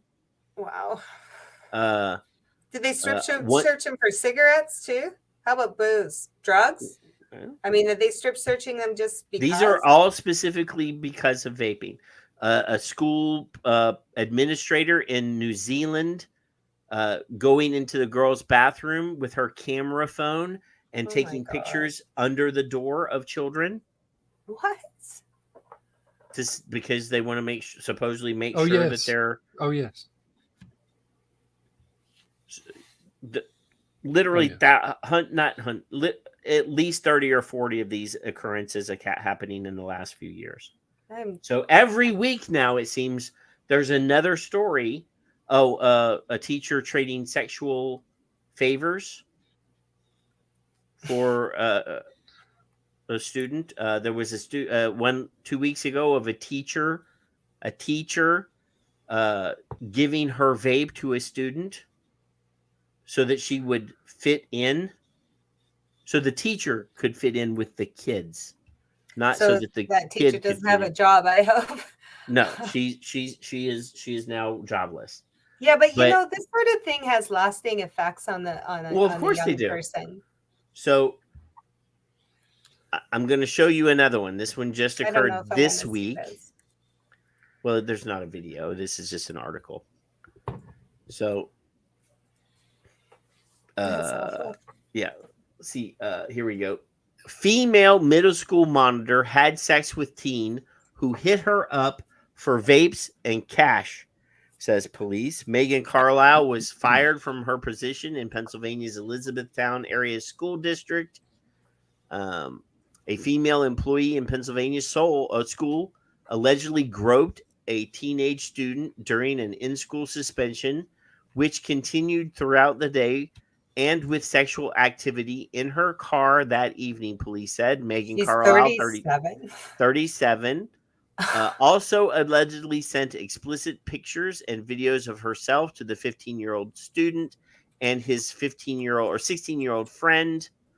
Her alleged sexual escapades with an underage student happened while she was employed as a paraprofessional and in-school suspension monitor at the school in Lancaster County, blah, blah, blah. After Carlisle allegedly engaged in sexual activity with the victim in her car on April 28th, she sent him $20 via Cash App for food, and the student reportedly told police, according to Fox News, he also allegedly asked her for vape pods, which she allegedly bought for him the next day. Why do they even need to put vaping in there? This is a pedophile. Yes.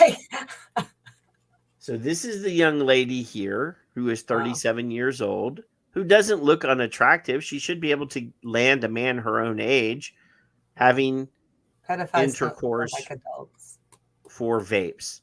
That's awful. And I'm not anti-teacher here on the show, but the statistics prove that 10% of all public school kids in the United States are sexually abused by educators, which is higher. Yes. See, this is a statistic that everybody likes to insult religious leaders and things like that, and there are some of those, but the instances of those people molesting children are substantially lower, less than 1/10%. You know, there's sickos everywhere, but pedophiles are going to be attracted to careers that involve minors, right? And they volunteer to groups and organizations like YMCA or. I brought this up, and up here they're all like you do background checks and they do background checks here too. I had to do an FBI level background check to work with pediatric patients. And here so in the you state. should. The state right? requires that. We So need to the protect educators, you. the educators are going through FBI level background checks. Wow. So Their they just hadn't been fingerprint- caught yet. They just haven't been caught. And Maybe a psychological profile, like an evaluation, because there must be certain markers that they could identify. But if you've been hiding for so long, Yeah. but no, I again, this is vape adjacent. Yeah, they have to make it a vaping issue. But you know, we've done stories on the show where adult men are sending, you know, girls are sending nudies. What are they called? That's not the right word, I'm sure. Naked selfies. Whatever. Naked dick pics or or whatever for vapes. And we've done multiple stories about that as well. Well, they probably do it for booze and money and God yeah. knows what else too. But again, but Patrick, this whole idea that, you know, kids are being victimized in all sorts of ways. In all sorts of ways. And Patrick, Kevin. There's an answer now from the CDC. Have you heard? You haven't heard? Let me show you the Victor share screen, shall I? There's an answer. Is there video on it, Kevin? No, sir. Okay. Well, there's a video on it. I'm not going to play Don't that. click the video because it's gonna. No. Educators can create a trusting space to discuss the dangers of youth vaping, support students by helping them navigate stress without vaping. Learn more here. Well, you know, there's Fig talking about how the CDC is creating a space, some idiot here. And then Michael, our friend in the chat somewhere, or he was. I know him. And before I read this, go back up and look at Skip's notes, because she has a profound collection of this stuff. Michael says, trusting they don't let children have enough time to poop because they've locked bathrooms also, Kelly. If he didn't say that, they've locked bathrooms. They've locked children from bathrooms for this. We're one step away from this perversion. Yes. So yeah, human rights are out the fucking window. Our Constitution is out the fucking window. And are they doing this in private schools? I do. Or just public schools? I don't know for sure. I don't know.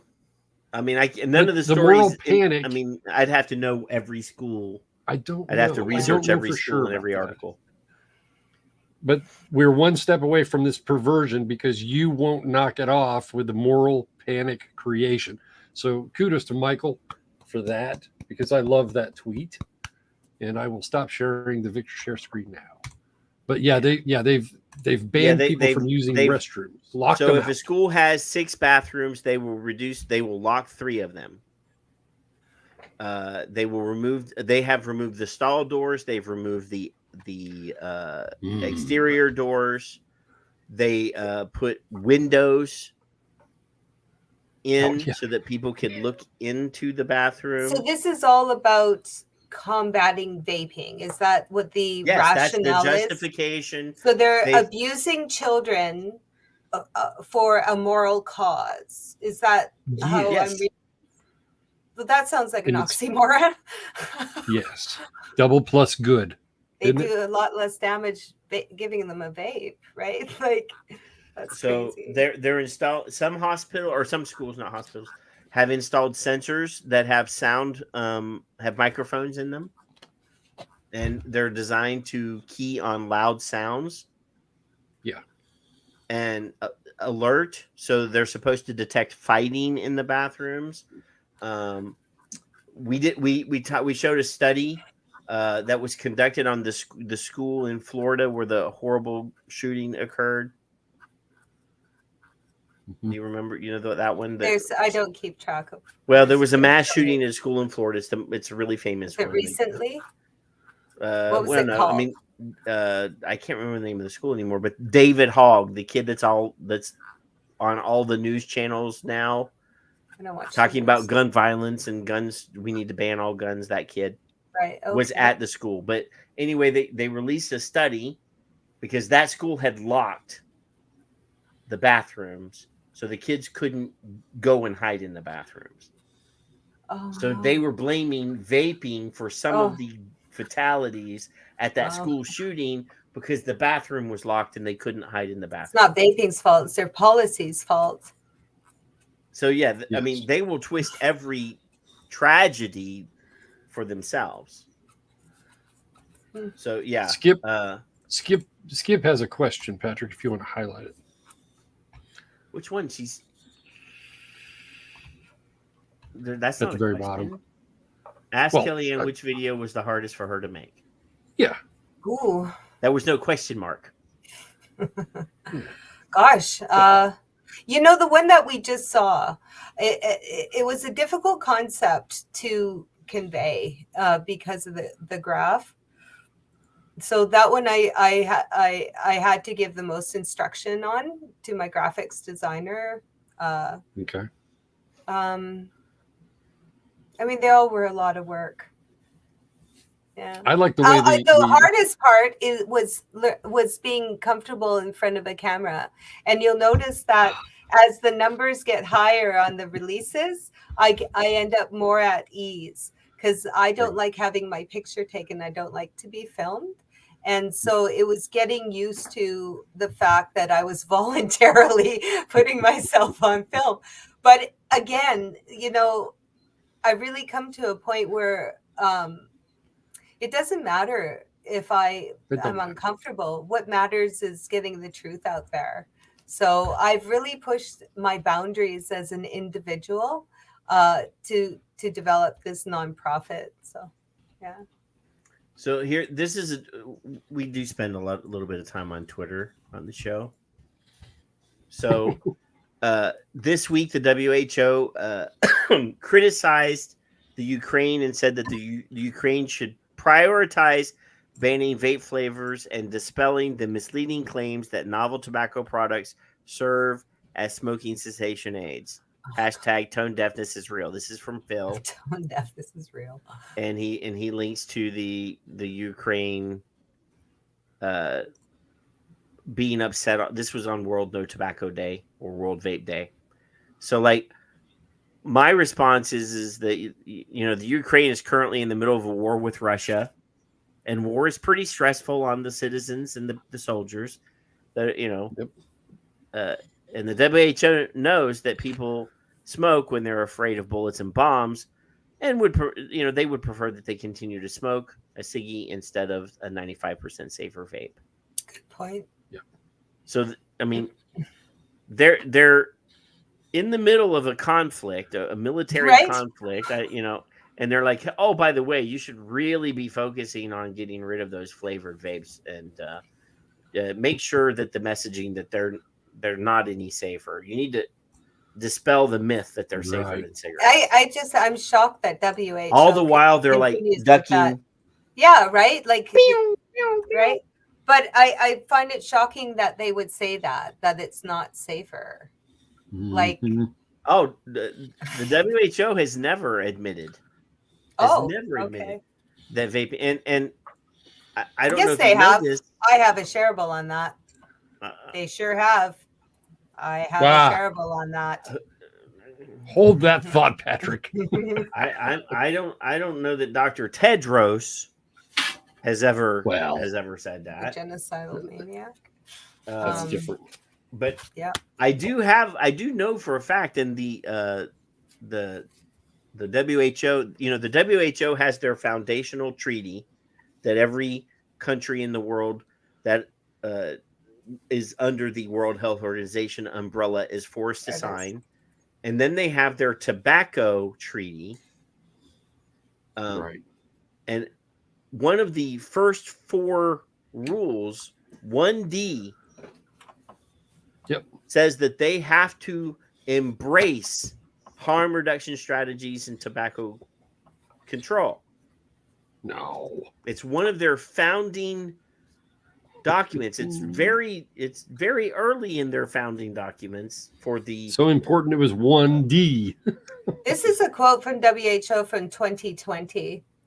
It says there is conclusive evidence completely substituting electronic nicotine and non-nicotine delivery systems for combustible tobacco cigarettes reduces users' exposure to numerous toxins and carcinogens present in combustible tobacco cigarettes. Now, where is that from? It's okay. So now everybody gets to see that my eyes are old. Hey, I'm wearing trifocals right now. Don't be embarrassed. I never wore glasses in my life. Electronic. It's WHO 2020 from a document called "Electronic Nicotine and Non-Nicotine Delivery Systems: a brief." Because so they're not even listening to themselves. All right. There you go. This is the last video presentation of the night. And it's Dr. Tedros. Oh. From this week. So let's just spend a minute on First of all, whether it's electronic cigarette or e-cigarette or vaping, it has to be regulated. And we ask member states to do their best to, protect their citizens. When the tobacco industry introduced electronic cigarette. So there, he's giving all of the credit for the introduction of vaping and electronic cigarettes to the tobacco industry. Yeah. When the tobacco industry introduced vaping to the market. Mm-hmm. Vaping was not introduced to any market by tobacco industry. It was scruffy guys like Kevin and I and girls that, I don't want to say Kellie Ann is not scruffy. Scruffy like Kelly. she might be scrappy, but she's definitely not scruffy. It's a free market consumer product. Like, we know some of the earliest people in this. I know some of the earliest people in this industry, and they were not big tobacco employees. I mean, they were smokers. Johnson Creek was, as far as I know, the very first commercially made e-liquid in the United States. I was in the forum with Mr. Johnson when he was sending test bottles out to people. I might have one in my tackle box. This was not started by the tobacco industry. He's lying. And vaping, one narrative they tried to really sell is that this is part of harm reduction. So we don't like that. now he's diminishing the value of vaping as a harm reduction. He's calling it a myth or a lie. They tried to really sell is that this is part of harm reduction. It's not true. It actually is a trap. And a trap meaning kids are being recruited at early age, 10, 11, 12, to do vaping and e-cigarette because they think that it's cool because it comes in different colors, different flavor, and so on. Then they get hooked for life. And most actually move into regular cigarette smoking. That's why it's a trap. But e-cigarette and vaping itself is also harmful. It's harmful. So because of these two things, I think what we say to all countries is please protect your citizens, especially your children. Double plus good. So he's tugging at the heartstrings right there. He's tugging. Peggy, I made this just for you. It's a trap. It actually is a trap. It's a trap. It's a trap. It actually is a trap. That damn Kellie Ann's trapping people. E-cigarettes are harmful. Well, he's right in line with his history. A lie. It's one starting big vaping and electronic cigarette early, and many adverts being done. Recent studies show that inside or near schools. So it has to be regulated, and it has to be taken seriously. Thank you. We need more smokers. Yeah. We need more people who smoke. Right? Yeah. Oh my Well, God. it's a good thing that their credibility is really diminished in the last few years, and the public are looking. It's diminished here. In the Kellie, Western cultures. Yeah. Here. Kellie, if I'd have met you 15 years ago, you'd have been right in line, I'm assuming, in nicotine's addictive, it's bad, it's evil, and all of the other things that I thought I was sure of from every nonprofit political front group narrative that have been shoved down our throats for decades. And now I sit here with you going, you wouldn't do that today. Because 15 years ago, I didn't know any better. And after I started vaping, I actually got smarter. Third ear aside, I got smarter because I went, well, wait a minute, that doesn't make any sense. So you're helping create something that somebody can go to. And I appreciate you for that anyway, is what my point was. Thank you. Yeah. But yeah, the WHO may have lost some credibility here. But in the parts of the world where the vast majority of people live, they have all the control. I disagree. I mean, having traveled all over the world, I mean, being married to somebody from another country that's a third world country, the vast populations of the world are still under the World Health Organization's thumb. Oh, we're definitely under their thumb. But in the last 3 years, they haven't lost any credibility in those countries. In the last 3 years, I mean, I get information from all sorts of places, and the last 3 years they have lost a great deal of credibility, and so have our public health agencies, and that's why it's the right time to explain to people, because they're looking for confirmation that the system has become corrupted. And we gently explain that. It's been going on for 10 years. If you notice in my videos, I often use data from 10 years ago.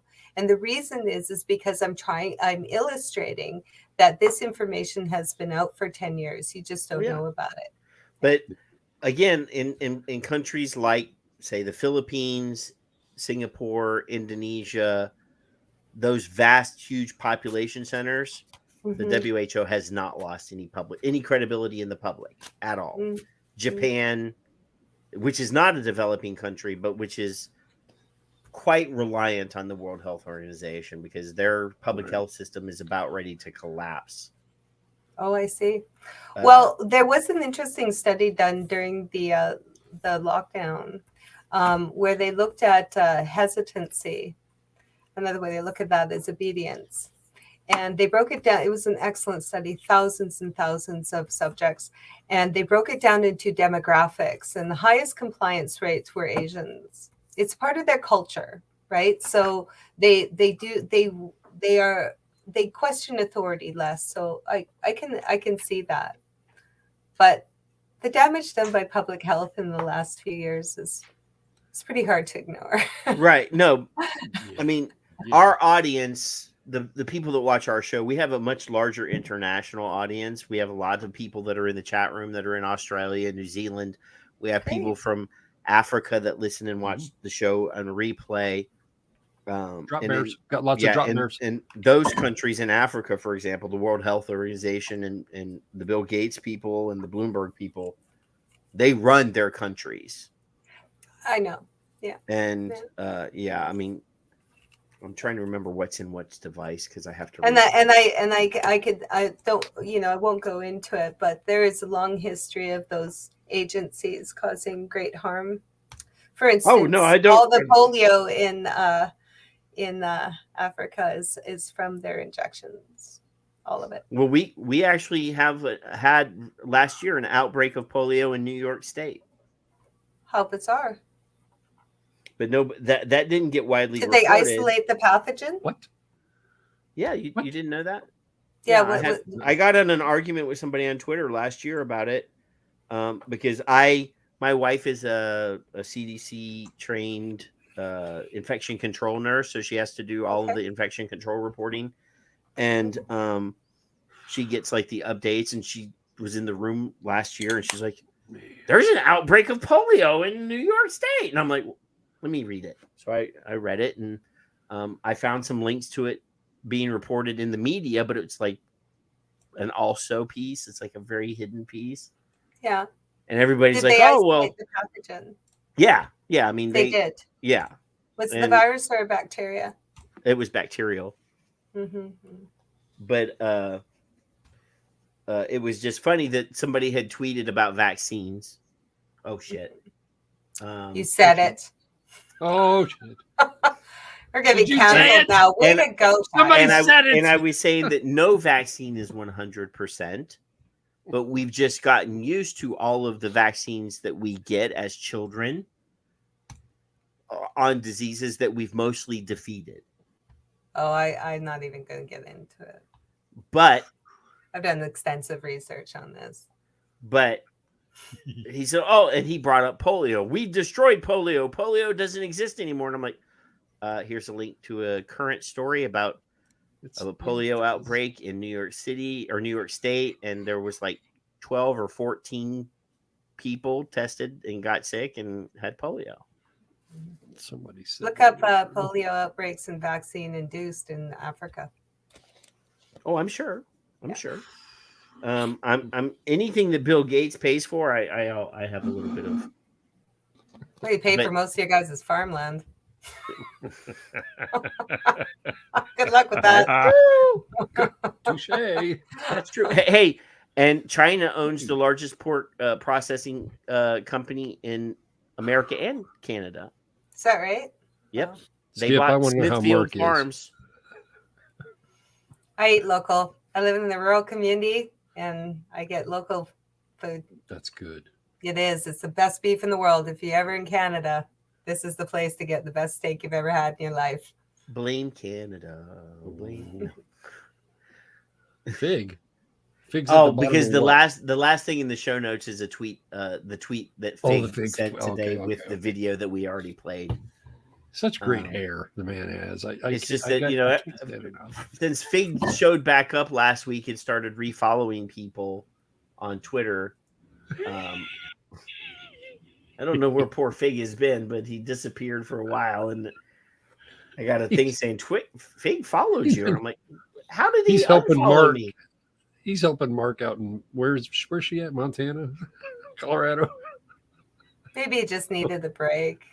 This can be really he started trying after a while. He started now a because- cannabis business in California. And Oh, yeah. like, he moved from vaping to, and I'm sure there was a lot of startup time, a lot of work, and he didn't disappear because he wanted to disappear. He disappeared because he had stuff to do that he needed to do for his family. So I don't. But I was like, when did he leave Twitter? I didn't even know. And then all of a sudden he refollowed me. I'm like, I love California. It's I beautiful despise there. California. Oh. It is a beautiful. It is beautiful. Yes, Don't get it's me wrong. beautiful. And Mallory says, best steak. I don't care. Or I don't. IDK Texans I can don't grill know. up pretty bean steaks now. Yeah, that's true. I mean, we do kick ass on the cows here. We have Alberta beef. about, I don't know, 20 or 30 miles away is the largest ranch in the world.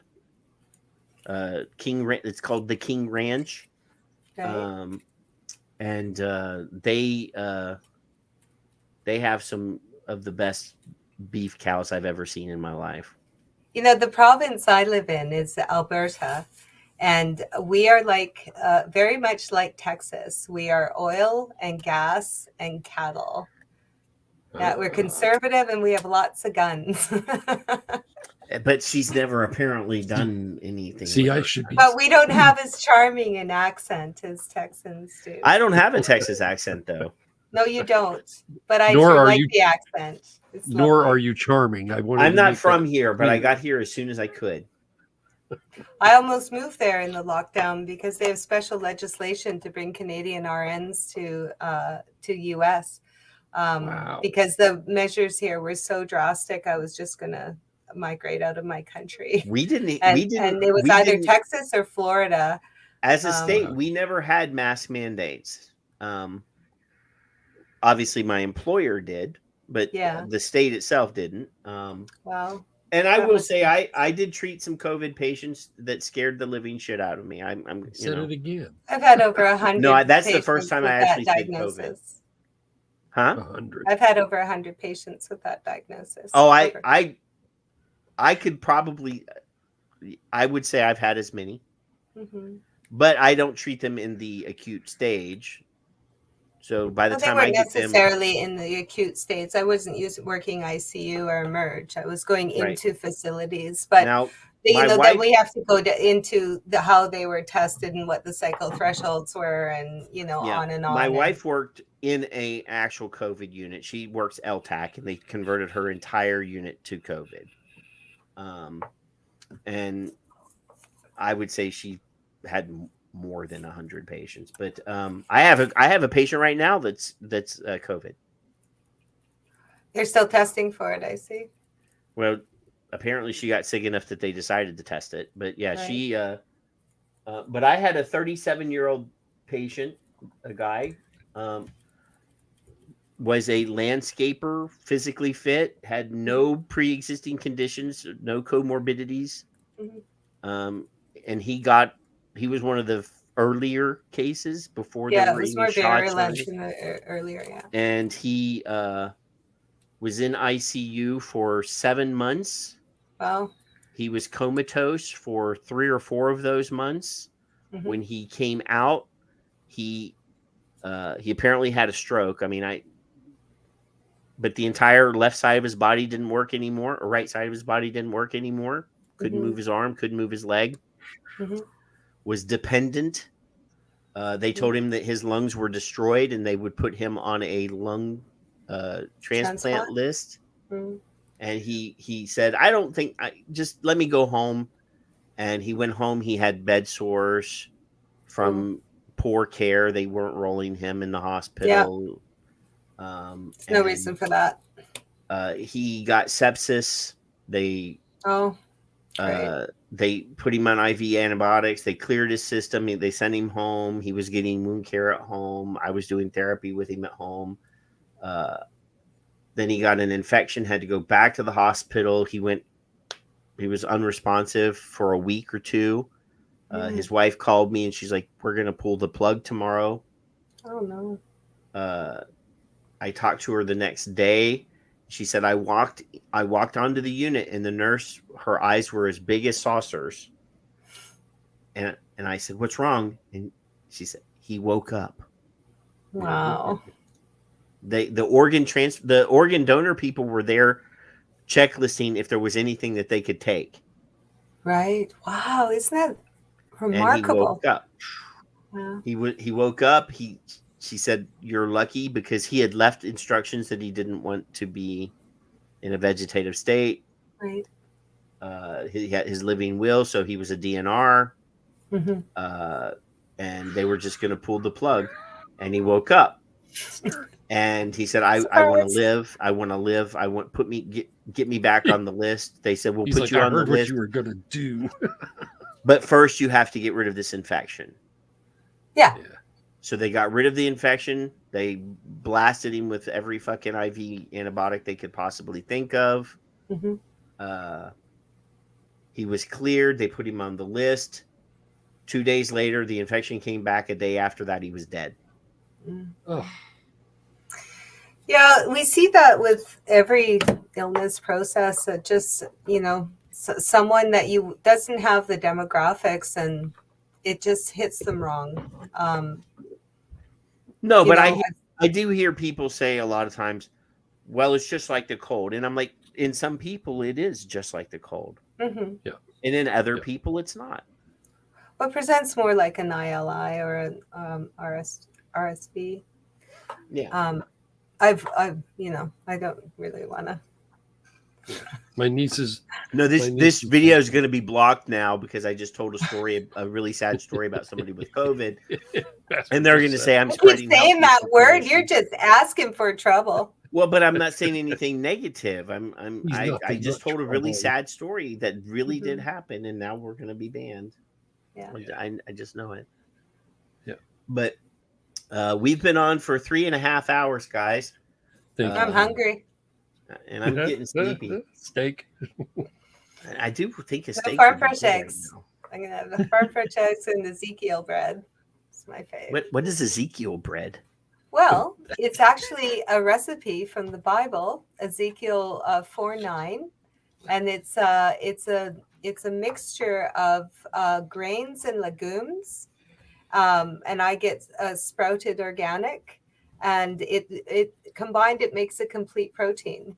So, and it's divine. It's just lovely. It's expensive. So she's like a little bit of a hippie too. I was raised on the west coast of Canada, so I don't need to say much more. I'm in really good shape for my age. Better shape than most 20-year-olds. So there's something to be said for nutrition and exercise. Yes. There it is.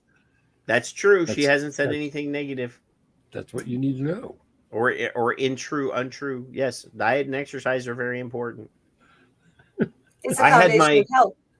I had my well, I didn't go see a doctor for 3 years during the pandemic because I wasn't sick. Oh, I they were didn't figure there boring. was any reason to go to the doctor.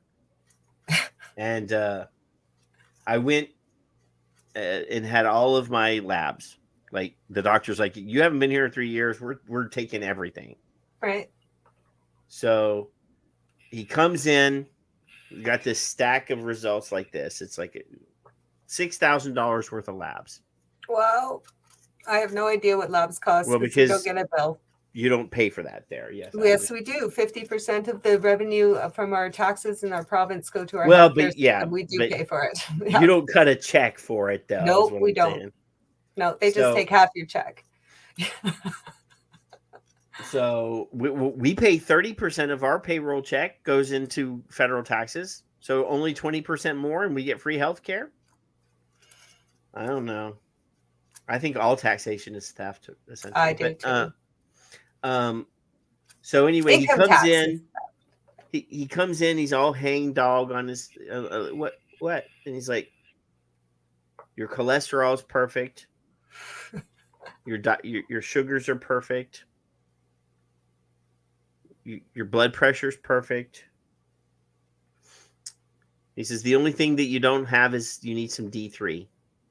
Oh, sunshine.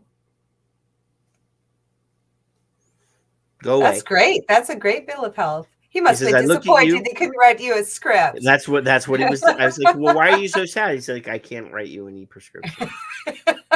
Ruined his day. And he says, "I look at you. You're 51. You're overweight. You're white. So I assume that you're going to have some diabetes in there. I assume that you're muted, Kevin. I assume that you're going to be high blood pressure or high cholesterol, and damn it, you're not." Well, congratulations. That's a So, wonderful thing. I do have bad eyes, though. He did tell you you suck, though, right? No, he didn't. No. Damn. I said, "I'll see you in 3 years, Doc." You suck on a vape. He didn't need to know that. He didn't need Oh, you didn't report that in your They don't history. ask. They didn't ask. Oh, There you go. I said to him, I said, "Look at this spot on my thing. Do I need to go see somebody about that?" He stood on the other side of the room and goes, "I'll refer you to the dermatologist, the skin cancer doctor. We have a doctor, a dermatologist here who's special. He's the only thing he does is skin cancer. Doesn't do anything there's a else." fun career. So I go there and the guy's like, he says, "Put some castor oil on that every day for 30 days and it'll rub off." Interesting. Are you doing that? Yes. Is it working? Well, it's only been 2 days. Oh, okay. Interesting. So, but yeah, we just put some castor oil on it. It's my wife knew exactly what it was when I showed her the thing. I can't remember what it is now. It's not my area. But anyway, Kelly, at the end of the show, we always ask people to say something profound and important. How would you like to say goodnight to all of our friends? Profound and important. You should have told me this ahead of time so I would be prepared. Well, I have found that you know how to talk, even though you're afraid. You said you were not good at public speaking. You're pretty okay. Pretty okay. Well, the most important thing for me right now is revenue. So you can find a donation button on our homepage. Good luck with that. I've been asking for money for since our sponsor bowed out on us and nobody sent me any money. Where's it at? It's on Even the the homepage. people that watch our show and love us don't even send us money. Okay. Well, But I Troop just did wasted make 30 sure. seconds. But Troop did make sure that I got this really awesome thing from 5 Puns. So thank you, Troop. And yeah, last year we got a really nice check, and the person that sent it to us may or may not be in the chat room right now. Really lovely lady. I would not ask her to send me more money though. That would be just wrong. I just want to get enough followers on YouTube that we can actually monetize the channel. But you have to have 1,000 followers on YouTube. Interesting. Yeah, I think it's like 100,000 hours of actual viewing. We've blown away the number of the number of hours of viewing. And if it was the same as our podcast when we did the audio podcast, we had 2.5 million downloads. Wow. On the audio podcast, which we had to ditch because it costs $650 a year. Right. So you other two. I feel really sad that we lost the stats on that 2.5 million downloads though. Yeah, that's a shame. But I do like that. That was really cool. That site that we used for the audio podcast was really cool because it broke down. It told you where everybody was.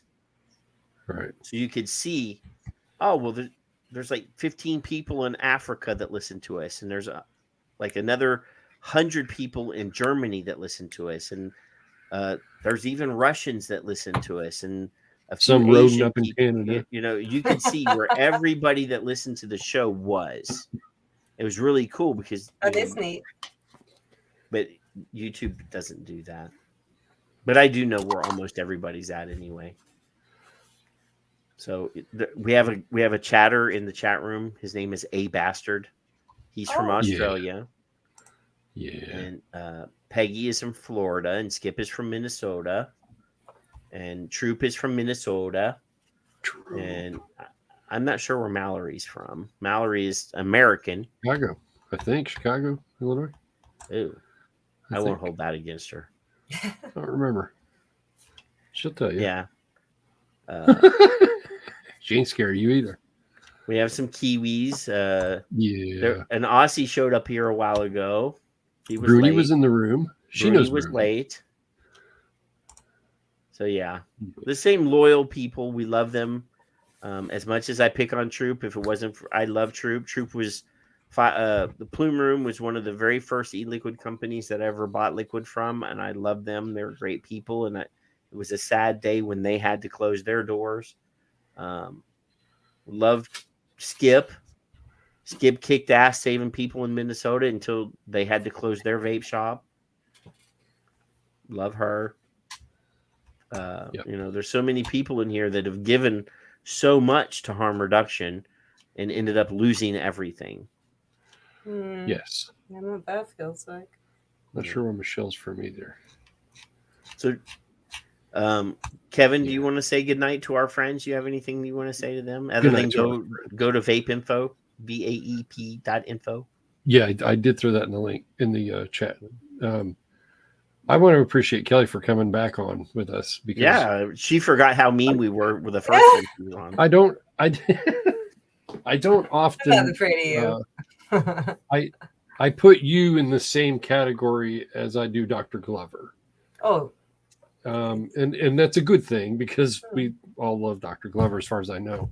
And Dr. Gardner as well. As professionals.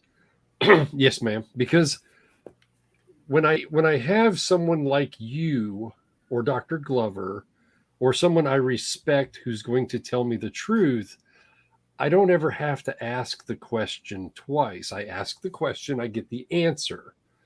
And if you don't know the answer, you'll probably say, I don't know, but let me find out, or some other polite way of saying it. And you don't talk down to us because you have been a professional a long time. You've been in a serious position. Pardon? Nurses they shouldn't talk down. Right. And some do. That well, some do. But it's refreshing when you find early on for me, I was doing my survey, and within that same time frame, you did the vaping vaping truth, I think. Vaping the truth, yeah.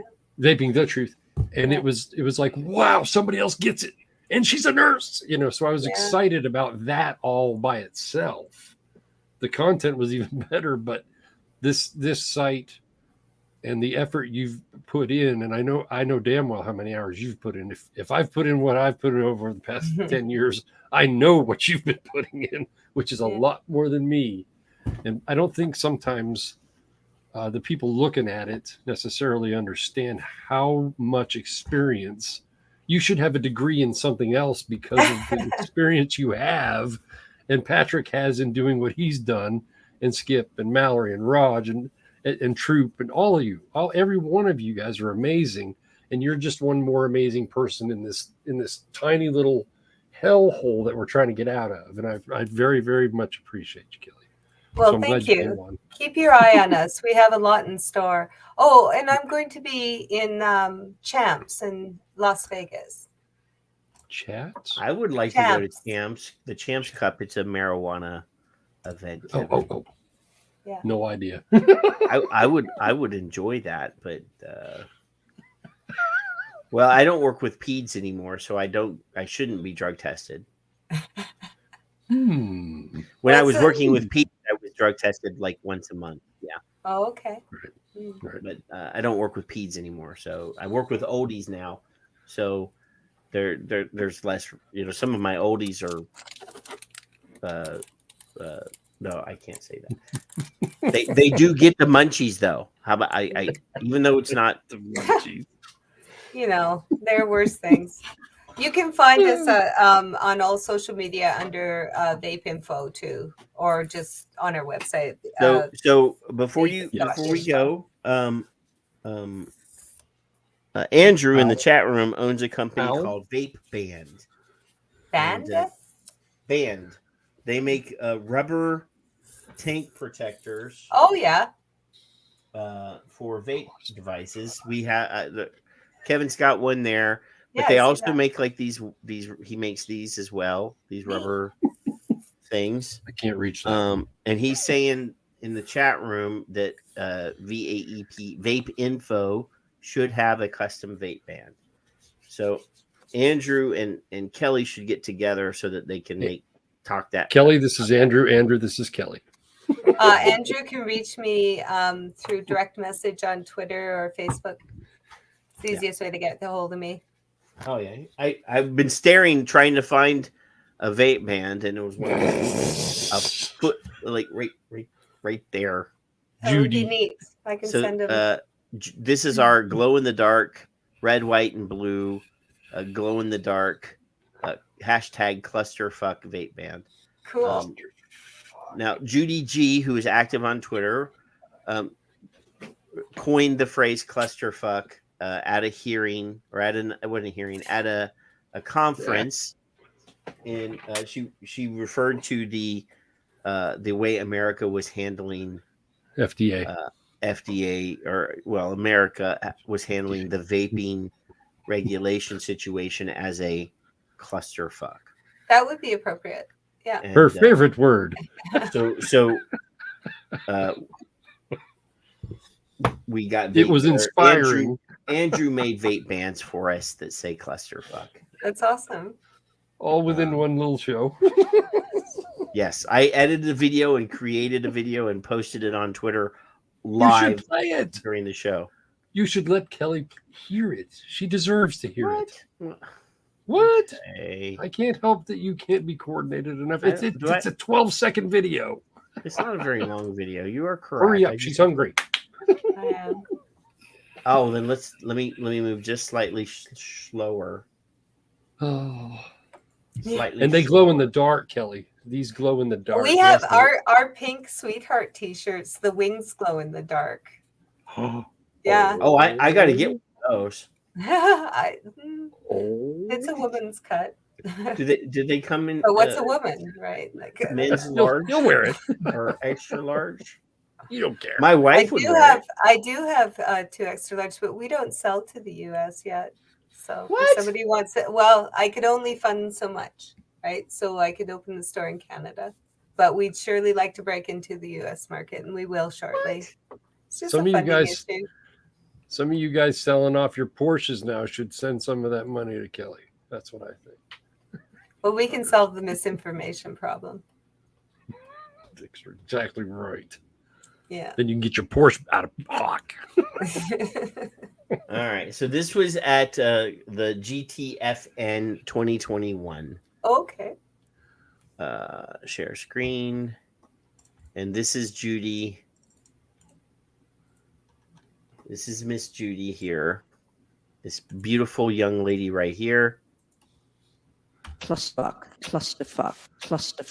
I'm dying to see what America's going to do to this. I'll use my favorite word again. Clusterfuck.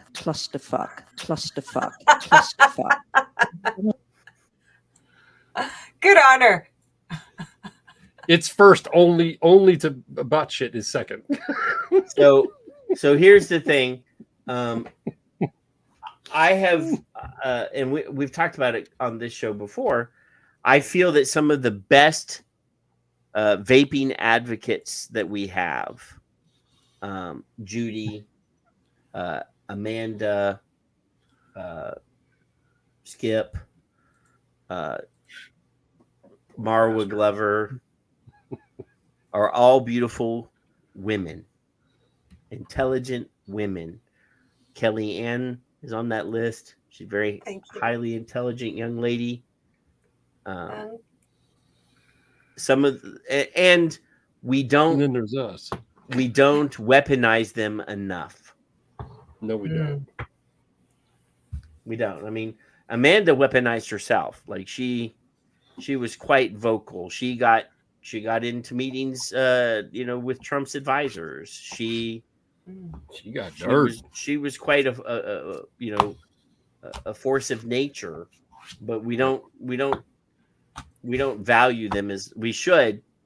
But we sort of forget that the most powerful voices in our industry or our advocacy are ladies. I wasn't aware of that. Julie Wassner from CASA, one of the founders of CASA. Elaine Keller, woman. Interesting. Judy G, woman. I hope I'm not identifying them in a misgendering way. Oh, no. I'm pretty sure that they're all women. By the true definition of the word. Right. An adult human female. Exactly. Like Fitch. That's adult human dog, and a mare is an adult or adult female dog, and the mare is an adult female horse. Right? It's just so. What a bitch is a female dog. Yeah. A mare is a horse, and a woman is a human. A chicken is a woman. And Fred is really late. Fred is here at the closing of the. But no, a rooster is a man, a male chicken, a male poultry. Do the cow. The chicken specifically. A hen. Do the cow. A hen is a female chicken. Is a bull a cow? It's the male bovine, adult bovine, with its testicles. If they take them off, it's a steer. Ah. Yeah. But it's not a cow. It's A cow is a female. That's what I said. Yes. Yeah. The cow is a female. Well, my son thinks differently, so now I have it on record that it's. Well, she's not a he's wrong. veterinarian nurse. She's a human nurse. Yeah, but I know definitions of English words. Speaking it Now, are you sure? Because some of the English that you Canadians use are not the same Englishes that we use. But well, you're missing the word A.